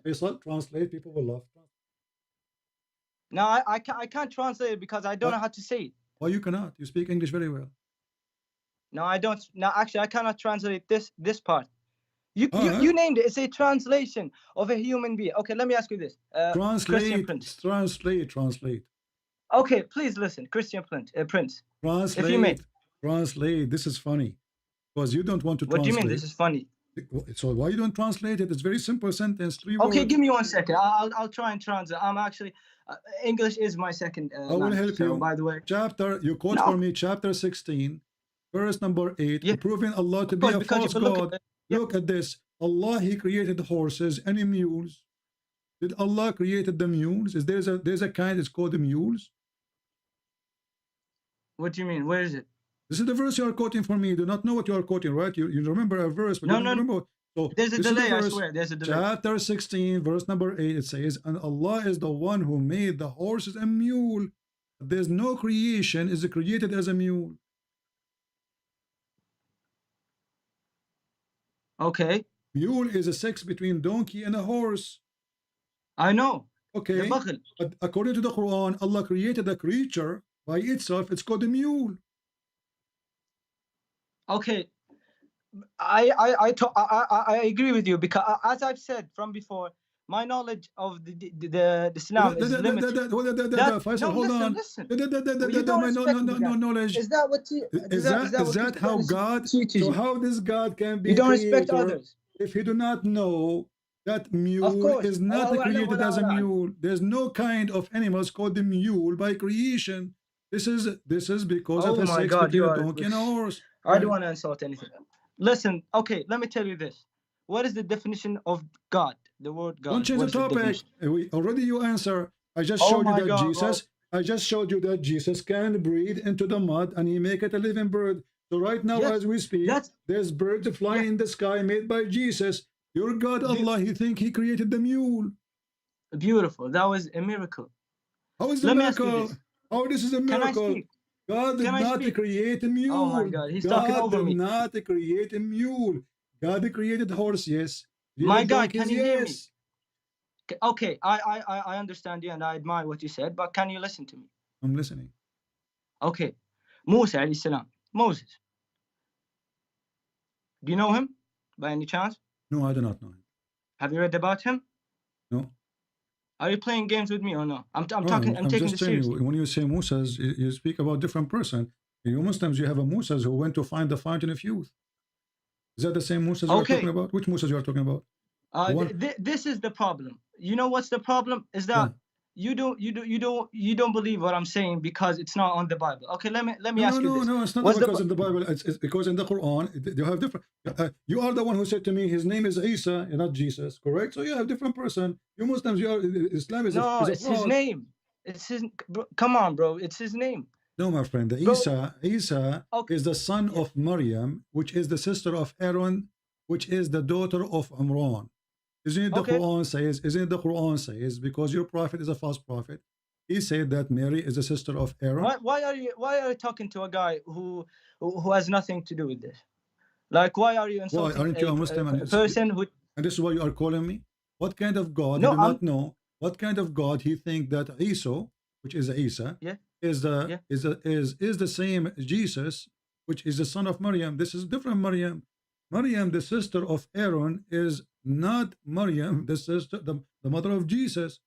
And your God, he think that Maryam, she is the daughter of Imran, but Imran is the father of Aaron and the father of Moses. Maryam is Mary. Maryam is Mary. Maryam, the name in Arabic is because Maryam. you changed it. No, we don't change it. We go with Maryam, no problem. We don't say this is the name in English, Maryam. But your prophet, because he is a false prophet, he thought that Maryam, the mother of Jesus, is the same Maryam, the sister of Aaron. And this is why we have a chapter in the Quran called the chapter of Ali Imran. It is true that your Quran claims that Mary's father, Maryam, father is Imran. Where? Show me. Are you sure you are a Muslim? Of course I am. Okay, so how you are saying to me, show me, you never heard this before? Yeah, I don't want to say what's Here we go, chapter 3, verse number 35. And Yo, Christian Prince, can you let me speak? The wife of Imran, the wife of Imran. Why are you talking over me? Can you let me speak? Friend, you said to me, show me. You're not letting me speak. You just said to me, show me. I'm You're showing you. You're not letting me say a chapter word. 3. You're not letting me. Chapter 3. Why are you talking? Let me speak. You said to me, show me. You said to me, show me. I'm showing you. Your prophet I didn't do say not it now. know even bro, Jesus speak, belonged to what who. The hell? Go ahead. This guy. Let me speak. Yo, Christian Prince. Aren't you supposed to represent Christianity? No, I'm not representing anybody. Christianity does not need me to present Christianity. So you believe in Jesus, but you're not Christian. No, Jesus, he is the one who presents Christianity, no one. Oh my God, this guy. Don't say, okay, oh let me God. tell you so, this. Oh my Allah. Don't say, oh my God. You are not a Muslim no more. God is not your Okay, word. let me ask you this. Okay, don't ask me. I want you to answer. You are the one who said to me, show me where it says that Mary, she is the daughter of Imran. Imran is the father of Moses. Mary is not the daughter of Imran. Bro, I just answered what kind you, of a but you're not prophet? listening. You do not know who is even I Mary. just said it. Okay, Christian Prince, let me ask you this. Are you with me? No, I'm not. Come on, I'm not joking around. Let me ask you with this. you because, the Bible, because Muhammad, was it he says, corrupted? Was it? The Bible, was it corrupted by men? Oh, you believe the Bible is corrupted? Yeah, of course. Well, I'm asking you this question now. What I'm saying, my answer is irrelevant to yours. Was the Bible corrupted? Yes or no? That's a wonderful statement, my friend. The Quran says the Bible never be corrupted. Are you accusing Muhammad to be a fraud? How many verses are there in the Bible? Are you accusing Muhammad to be a fraud? Oh my God, bro. Don't How say, many oh my verses God, are there so, in the, oh my in the Allah. Bible? Of course, because the original Bible was corrupted. Therefore, and there are four different Bibles. So how and the the authors Quran, are unknown. so how the Quran, the verse in the front of you says, confirm what is with them.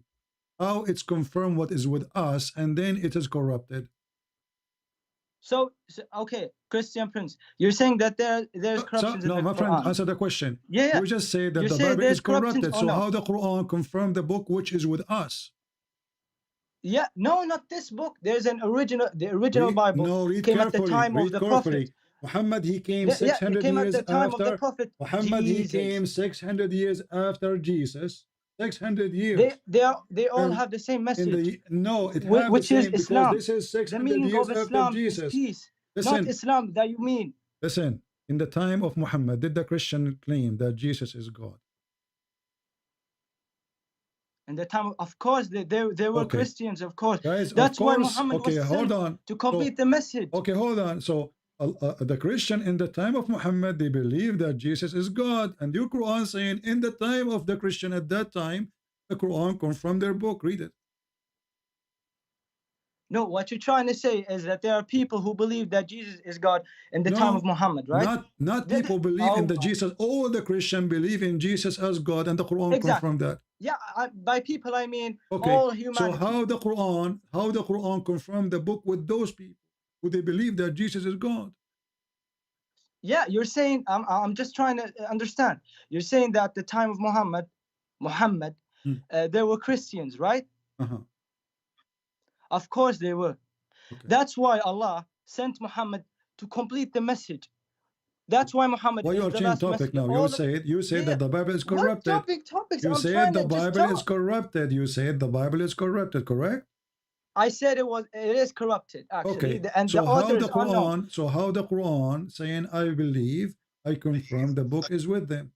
The original Bible, my brother. But this is what was with them. This is in the time of Muhammad. So the Christian, they have the original because Bible. It was corrupted. Four different Bibles was corrupted. The author is unknown. Unknown. No, we know that. That's why Muhammad came. It is you. Okay, it is you who do not know. Was the okay, Quran hold on. 1400 you are years saying ago, unknown. You see, you are trying to run away from the topic. You're trying to run away from the topic. Hold on. Let me ask you. The Quran today you are reciting, where we can find it? Sorry, I couldn't hear you. The Quran today you are reciting, where we can find that Quran? What do you mean? This Quran in front of us. Where we can find there's one Quran. There's no other versions No, you are Quran. lying. You're lying. Your prophet he received. What do you mean you're lying? Your prophet he received 7 Quran. Who told you that? He told me. Bro, are you just fucking around or talking? Don't use bad language. I will hang up on you. Read it. Your prophet told me. Here we go. I'm sorry. I'm a sinner. Okay, the Quran. I did some sins. Allah he sent the Quran, 7 Quran, and Muhammad he asked for 7 because the Muslims, according to him, they are stupid. 1 Quran, they cannot handle it, so he asked for 7. They can't understand 1 Quran, so he wanted 7 Quran because Muslims are stupid, and the proof in front of you. Read it. So now you're being racist towards Muslims. Is that how Christianity represents? Is a Muslim a race or religion? Wow. Is a Muslim a race? You're saying Muslims. Okay, Muslims. Bro, you're Arabic. I know you understand me, bro. Don't be. Friend, I understand. I know you understand me. You are the one who said that Christians are najis, filthy, kuffar. Where is it? Animals in the Quran. In the Quran.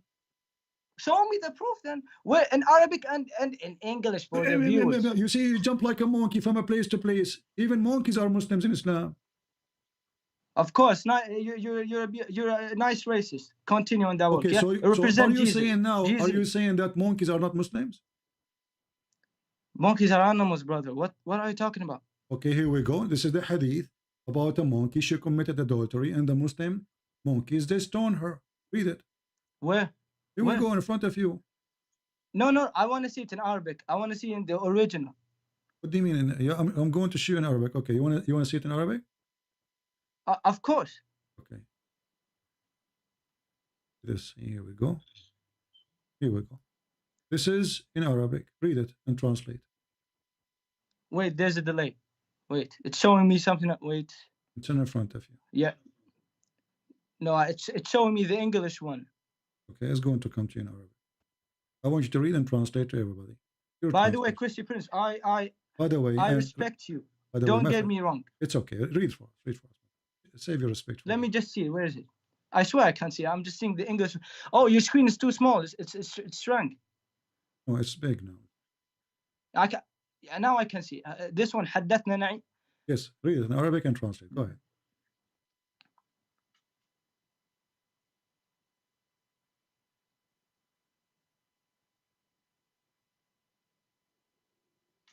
Wait, are you with me? No, I'm not. Okay, give me a second. I'm watching the monkey committing adultery. I love you, Joker. I cannot believe that this monkey cheated on her husband. He's a Muslim husband. Where did you find this? You don't tell me where did you find it. They read it. No. Where did you? I'm looking at the Quran. Where did you find this? You're reading the Quran. I'm showing you a hadith. I caught you in 4K. Where did you find this? You caught me in 4K, not 8K? Yeah. Wow, that's good. No, 4K. I'm pretty sure. I have the Quran in front of me. Where did you find this? Well, what do you mean? Don't you speak Arabic? Read it. I caught you. Where did you find this? In the hadith. Can't you read? I said the Quran. No, I said the Quran, not the hadith. Okay, so why the hadith? So why the hadith they are saying that the monkeys are Muslims and they follow Sharia law? Can I see who said this hadith? Yeah, it's in front of you. Are you blind? You just read it already. No. The guy who said it, bro. Come on. The guy who said it, bro. This is the one who said that. Can't you read? Right? No. How do you know? How do you know? Is it Sahih Bukhari, Muslim? Let me know. This is da'if hadith. What you can do now? Da'if. This is like any other word, any other text. So da'if, I can't see who it's said this text. Because it's da'if, right? Yeah, it is da'if because there's not. Well, no, it's not da'if. Who said it? No, so if it's Sahih Bukhari, you accept it? It is not you who decide. So if it's brother, it is not you who decide. So only you accept it if it's from Sahih Bukhari or Sahih Muslim. Of course, if it's from Muhammad's companions. Okay, here we go. And through generations and through other generations. That's how I believe. Okay, it's Sahih Bukhari. Watch it. Look, it's Sahih Bukhari. You said you accepted it if Sahih Bukhari. Read it. This is Sahih Bukhari. No, I want to see. Hadith number 3849 al-Bukhari. There's a delay again. But you can do monkeys, it's hard to put them in front of the camera. Bro, come on, you know that's not true. It's al-Bukhari, read it. You said to me you accept al-Bukhari a second ago. It's al-Bukhari.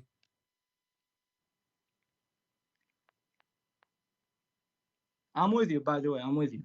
No, you are not with me because I'm watching the monkeys having adultery, fornications. Are you with me watching? Nice. Yeah, I'm just looking. I just want to make sure if he said that, because there's a hadith da'if. Of course, I think you were Muslim. You were an ex-Muslim. Yeah. Al-Bukhari is da'if now. Al-Bukhari, it's you who said to me you accept Al-Bukhari. No, I'm saying I'm looking for the hadith now. This is the hadith in front of you. It's the hadith in front of you. No, through my own info. I'm just trying to see if it's true. If it's hadith da'if or not. Why? How it's going to be da'if? It's in al-Bukhari. Okay, is that how you're gonna play? You're just gonna talk over me and say, if it's al-Bukhari, you accept. It's you who said that. If it's al-Bukhari, you accept it. If it's not, you will not. Yeah, but don't you know there's something called hadith da'if? But al-Bukhari have da'if too. There's weak hadiths. By the way, guys, there's weak hadith. Okay, hold on. This is in the Quran too. Here we go. What you will do now? You will say to me, weak Quran. Okay. Do you want me to tell you my answer? Don't tell me your answer now. I want you to read the Quran because now you will say to me. Now you will say to me. Now you will say to me the Quran is weak. Here we go. This is the chapter 6, the chapter of animals. Even the chapter name is the chapter of animals. The chapter of animals. All the animals are believers, and Allah He sent them Quran. Are you gonna talk over me? I'm trying to answer. You are the one who said this is not true. No, it's in the Quran too. Yeah, Christian Prince. Let me answer. Okay. Okay. What I'm saying is, I don't know. I cannot say anything that I don't that I think I know about. When I don't know this, when I don't know about this hadith, I cannot tell you. Oh yeah, I know. When I don't actually. What about know. the Quran? That's why I'm not gonna talk about it. The Quran says our enemies are believers, and they are sent books. Oh, you're talking over. You weren't listening. Nice. Yeah. Where is it? There's not an animal. Yeah. Yeah. Show me in Arabic. Okay, here we go. In Arabic. Well, can I tell you something? No, don't tell me something. Read first. Yeah. After we read this, I'm gonna give you something on your Bible. So you try to escape from the madness. No, I'm not trying to escape. I told you, and even in chat, I said if there's something I don't know, I'm not gonna talk about it. That's how I'm gonna say it. But why you call me racist when I say this is the Quran? The Muhammad, he said I need. No, you said you Muslims. Come on, bro. You know that more than me. You're Arabic. Are you Arabic or no? No, I am Chinese. Bro, I can tell it from your accent, bro. You're Arabic. You were talking Arabic, bro. I I'm can black, tell. blonde, African, yes, you are American Arabic, bro. From You're even talking about other countries. Come on, bro. I'm not that dumb. I don't even speak Arabic, as you see. You just spoke Arabic, bro. I did not. Prove it. Oh, you're also a liar. So why Muslims are making videos saying Christian Prince don't speak Arabic? Bro, you just talked to me. You just talked to me when I said my name. My friend, I do not know Arabic. وما من دابة في الأرض ولا طائر بطير. I'm not speaking Arabic now. This is gibberish. So the Muslim, they have videos saying Christian Prince do not know Arabic. Yeah, that's how you play your viewers. So why Muslims lie then? Why Muslims they say Christian Prince do not speak Arabic? Arabic? How you play your viewers. Okay, Christian Prince, can I ask you a question? No, don't ask me. Please listen. I want you to answer. You are trying to escape. I said to you, the Quran you are reading today, it is the Quran of who? The Quran you are reading today is the Quran of who? Allah, He sent 7 Quran. You said to me, where you get this from? Yeah, I'm looking. Okay, so Allah, He sent 7 Quran. Why Allah sent 7 Quran? Just give me a sec. I'm looking. Okay.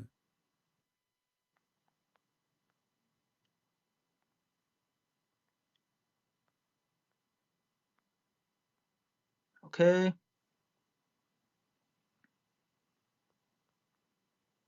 You went in Arabic? No. I have my own. Wait. Where is it? Okay.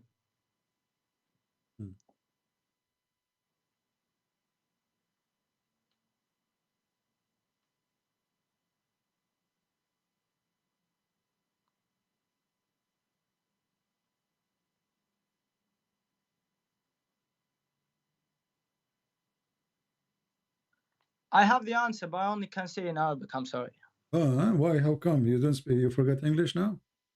No, because the answer is in Arabic, and I'm really bad at translating. The Muslims say I do not know Arabic, so you have to say it in English because I don't understand Arabic. Yes, you know Arabic, but you trust that's not what. We speak here in English. All the audience, I have 1,400 people listening. Nobody speaks Arabic. Why you want to answer in Arabic? If you call me speaking in English, you know that the channel is in English, and now we have 1,400 people. Your ears are closed. Maybe the only one who speak Arabic here is you and me. So why you want to answer in Arabic? No, because you can translate. You're better than me at English. No, you speak good English. Go ahead. Don't worry. Don't worry about your English. Go ahead. Translate. Tell us what you want. Okay. What do you think? You want my answer? Yeah. I do not know about this one. This is an answer. I do not know. Okay. Now, yes. So now, each time I show you something, you say I do not know about this. So you Muslim, you lie to us.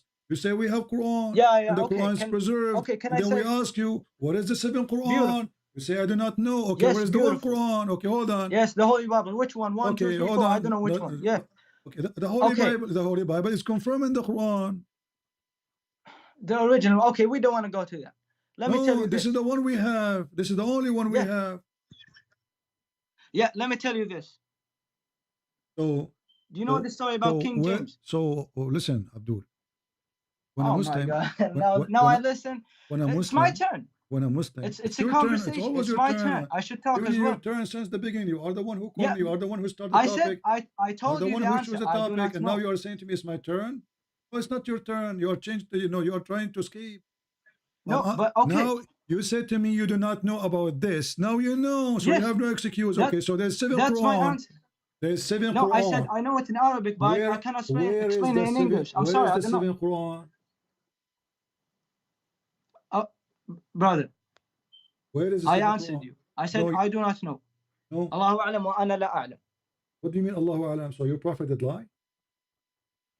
What do you mean, bro? You're not making any sense. Actually. So did you lie to me? Did you lie to me when you said the Quran is preserved?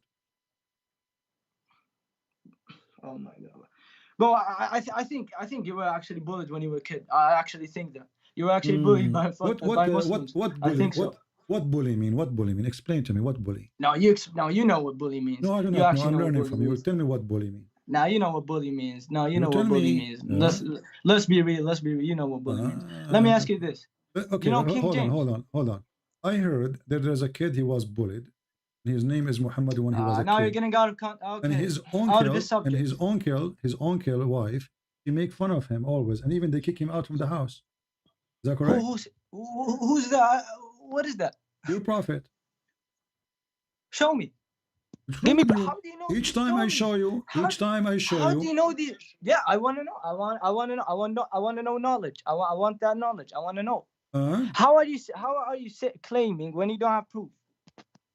Okay, let us go. And by the way, if it is written, it's called ibtila. Okay. Here we go. Okay, I'm answering you. It's called ibtila. Okay, listen. It's called ibtila. Every messenger has to struggle. How your prophet struggle? For example, Muhammad, he watched his kids die. He watched his wife. He watched his friends. That's how it is. He couldn't ask for forgiveness for his parents. No, because they were not Muslims. You're a prophet. You says ibtila. Your prophet, he said that he was the ibtila he have by lies. He have a lot of lies. How can you tell it's a lie? Let me ask you this. The prophet says so. What's wrong with you? Are you against your prophet, Faisal? Are you insulting your prophet? Okay, I told you if something I don't know about, I'm not gonna answer because I don't know. Okay, my friend. Did your prophet have a problem? The problem was lies. What do you mean by lies? Lies. You know, lies. Of course, Muhammad never said a lie. Why would he say a lie? He was full of lies. He wasn't, actually. Why not? He was clean. What do you mean? Why not? Why not? Is that because he's a clean? Bro, it's so sad that you don't want to know the truth. It's really, really sad. Well, Muhammad, he was full of lies.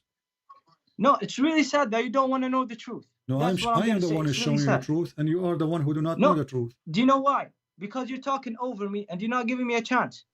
That's why it's really sad. Yeah. Well, my friend, it's very sad.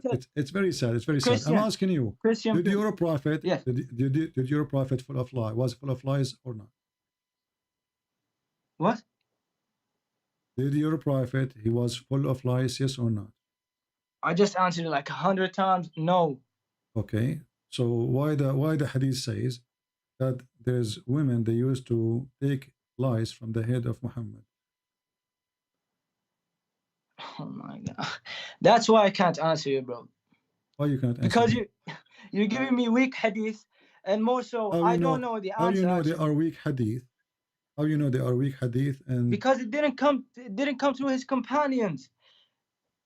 So the hadith came from who? There are some at the time of the Prophet. There are some companions who didn't listen to Muhammad but believed that he said this and that.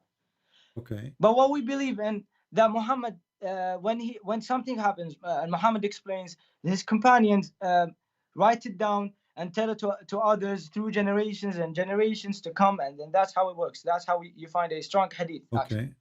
Okay. So, but this is confirmed hadith that the Prophet used to be full of lies. What we would do according now. to your website. Yeah. According to the website. What do you mean according to the website? Are you Muslim making fake website? Bro, you're not making any sense. Oh my. Okay, let me ask you this. My friend, I'm not the one who's making that sense or not. This is your Muslims. Okay, us Muslims. Yeah, us Muslims. Let me ask you this. May I ask you this question? King James. So your prophet, you know King James. was he full of lies or not? Why are you running? Why are you running from this question? One. Let me ask. Why?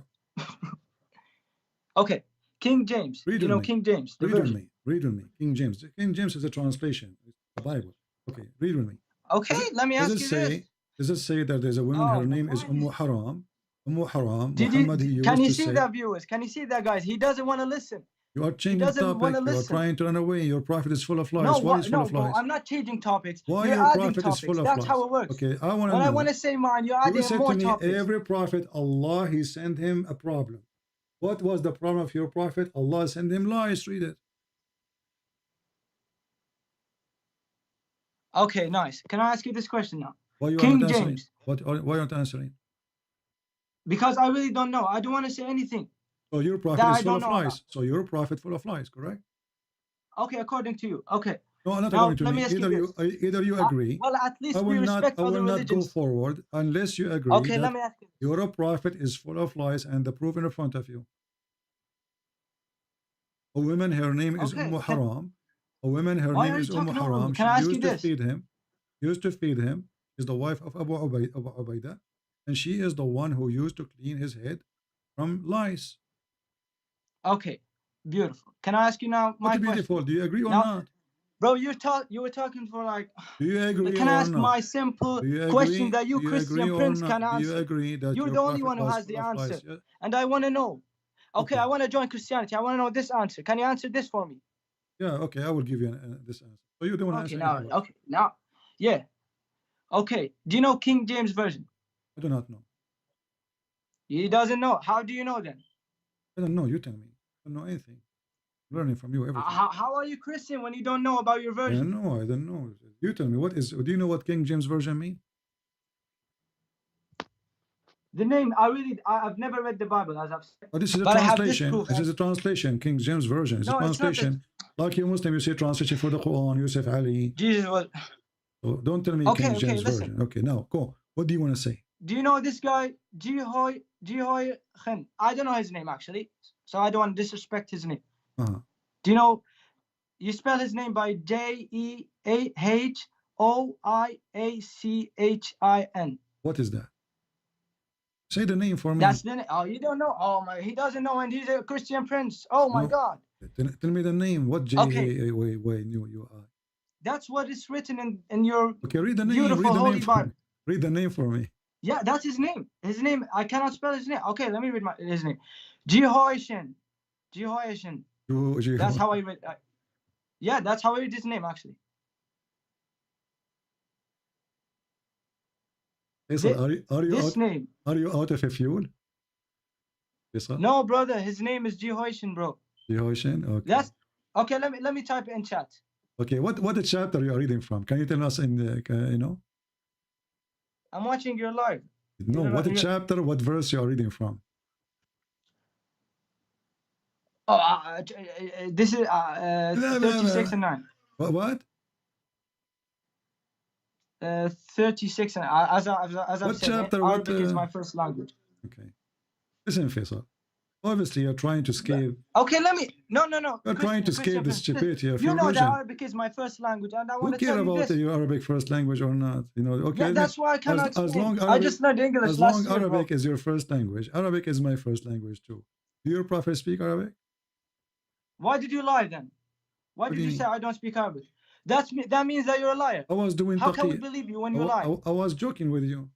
Because Muslims. What do you mean I was joking? Muslims, they have tons of videos saying. In Christianity, there's jokes.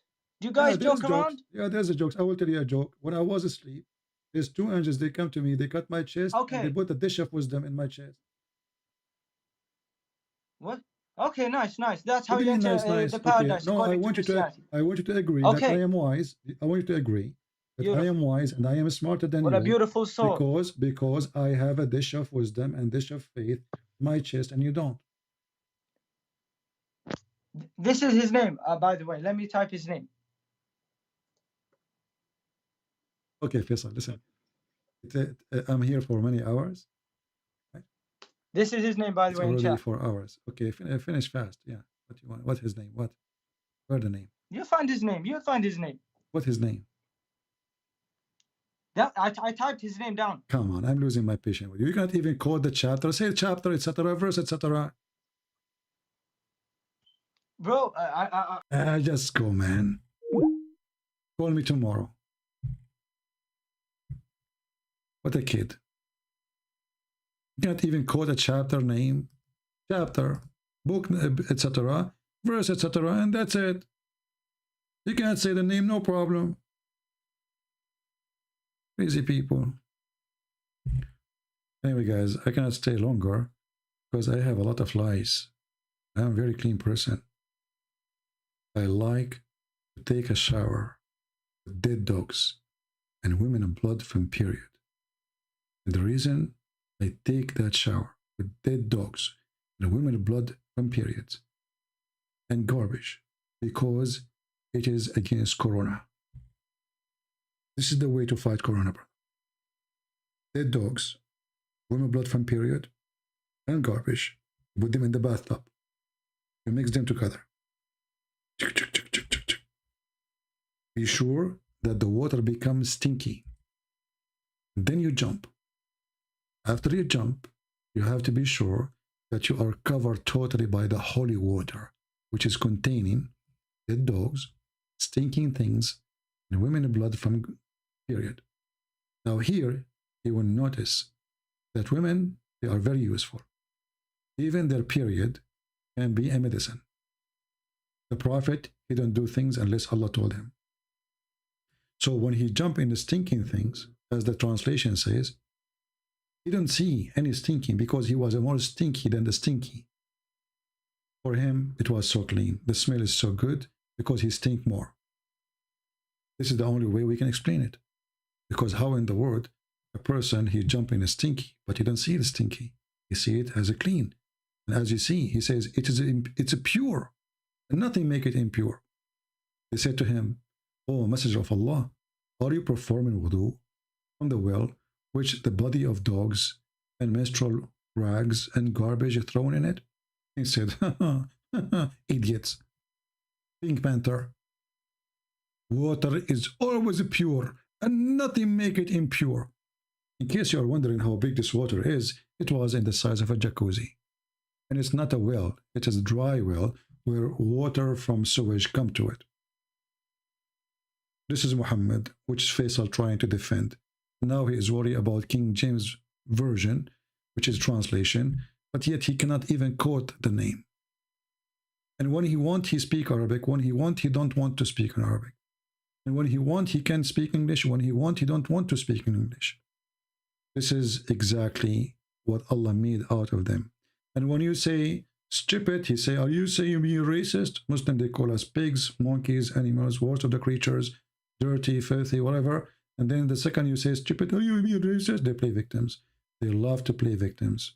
Nobody insult as much as Muslims do.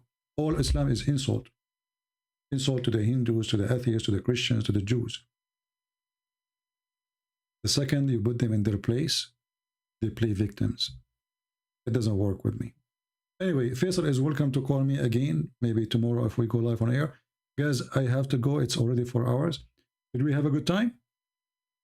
If you think we have a good job for today, as usual, don't forget to make a comment, because comment can bring more people and can force YouTube to suggest our channel for others to watch. Don't forget to give a like. Don't forget to do simple thing. I give from my life long hours. My knee is hurting from sitting and bending my knee for the last 4 hours. Take you only a comment. Say something about something you heard. If you cannot do that, you need to ask yourself, what is the purpose of you to exist, or why you are even here? All of this we are doing for the glory of the Lord. So more and more will leave Islam. Anyone who will listen to this, he will die laughing at this cult. And now I have to go, excuse me, because I saw a monkey fornicating against the knowledge of her husband. Her husband he did not know. The poor guy, he is Mr. Chimpanzee. He is decent. He is praying to Allah. And she don't know that this will hurt him badly. She knew for sure. She's an evil female monkey. May Allah curse her. She committed fornication because other male monkey, you have a bigger banana. And you know, size does matter. And I'm talking about banana now as a fruit. Don't take me wrong. So Islam is very convincing. Islam is true from God, the only religion who can come with a lot of stories. Fountain of youth. The guy whose eyes is blood, he sit in the ground, he make the ground green. Monkey who committed adultery, may Allah curse her. This is why I say to you, if you are single, never marry a monkey. I'm telling you, marry a deer, maybe it's okay. A cow, monkeys, they cheat. I'm telling you, I'm not being racist now against the monkeys, but it's proven by the Prophet of Allah and his companions that monkey females, they are not decent. They do fornication. And me, myself, I will never date a monkey, between two brackets, again. Thank you very much for being here. May the Lord bless you. And this is your brother Christian Prince was serving you for today. I hope you did enjoy and you learned how silly Islam is. And Islam is not what they say. It is what Islam says, not what the Muslim says. Thank you. God bless you. See you soon after we have more than 20,000 views of the video. So make it happen as soon as possible. So we will be back. God bless.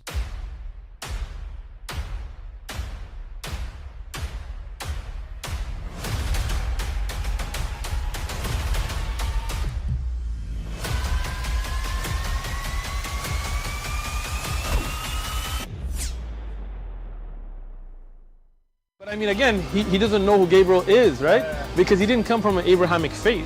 The people of Mecca were pagan. The Quran is mentioned, if this book was from other than God, they would have found in it many contradictions. If a book is without contradictions, that has no bearing on whether it comes from God or not. I've had phone books that are inerrant, but I certainly don't think God gave them. That we believe without understanding. The brother asked a very important question, that most of the scholars say that listening to music, watching movies, and most of the television programs, they're haram. So how can we have fun?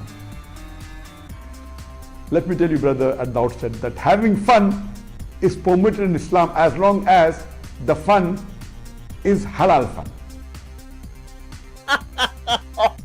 That the standard narrative has holes in it. The Prophet tells us because Satan or the devil sleeps over our nostrils. Those who oversleep and not pray Fajr on time, Satan urinates in their ears. I really do think Jesus was crucified and that he really was dead and buried. He thought that he was a son of God in the sense that he was specially chosen by God. I think Jesus really did think he was going to be the Messiah, the future king of Israel. I mean, that is, after all, why they crucified him.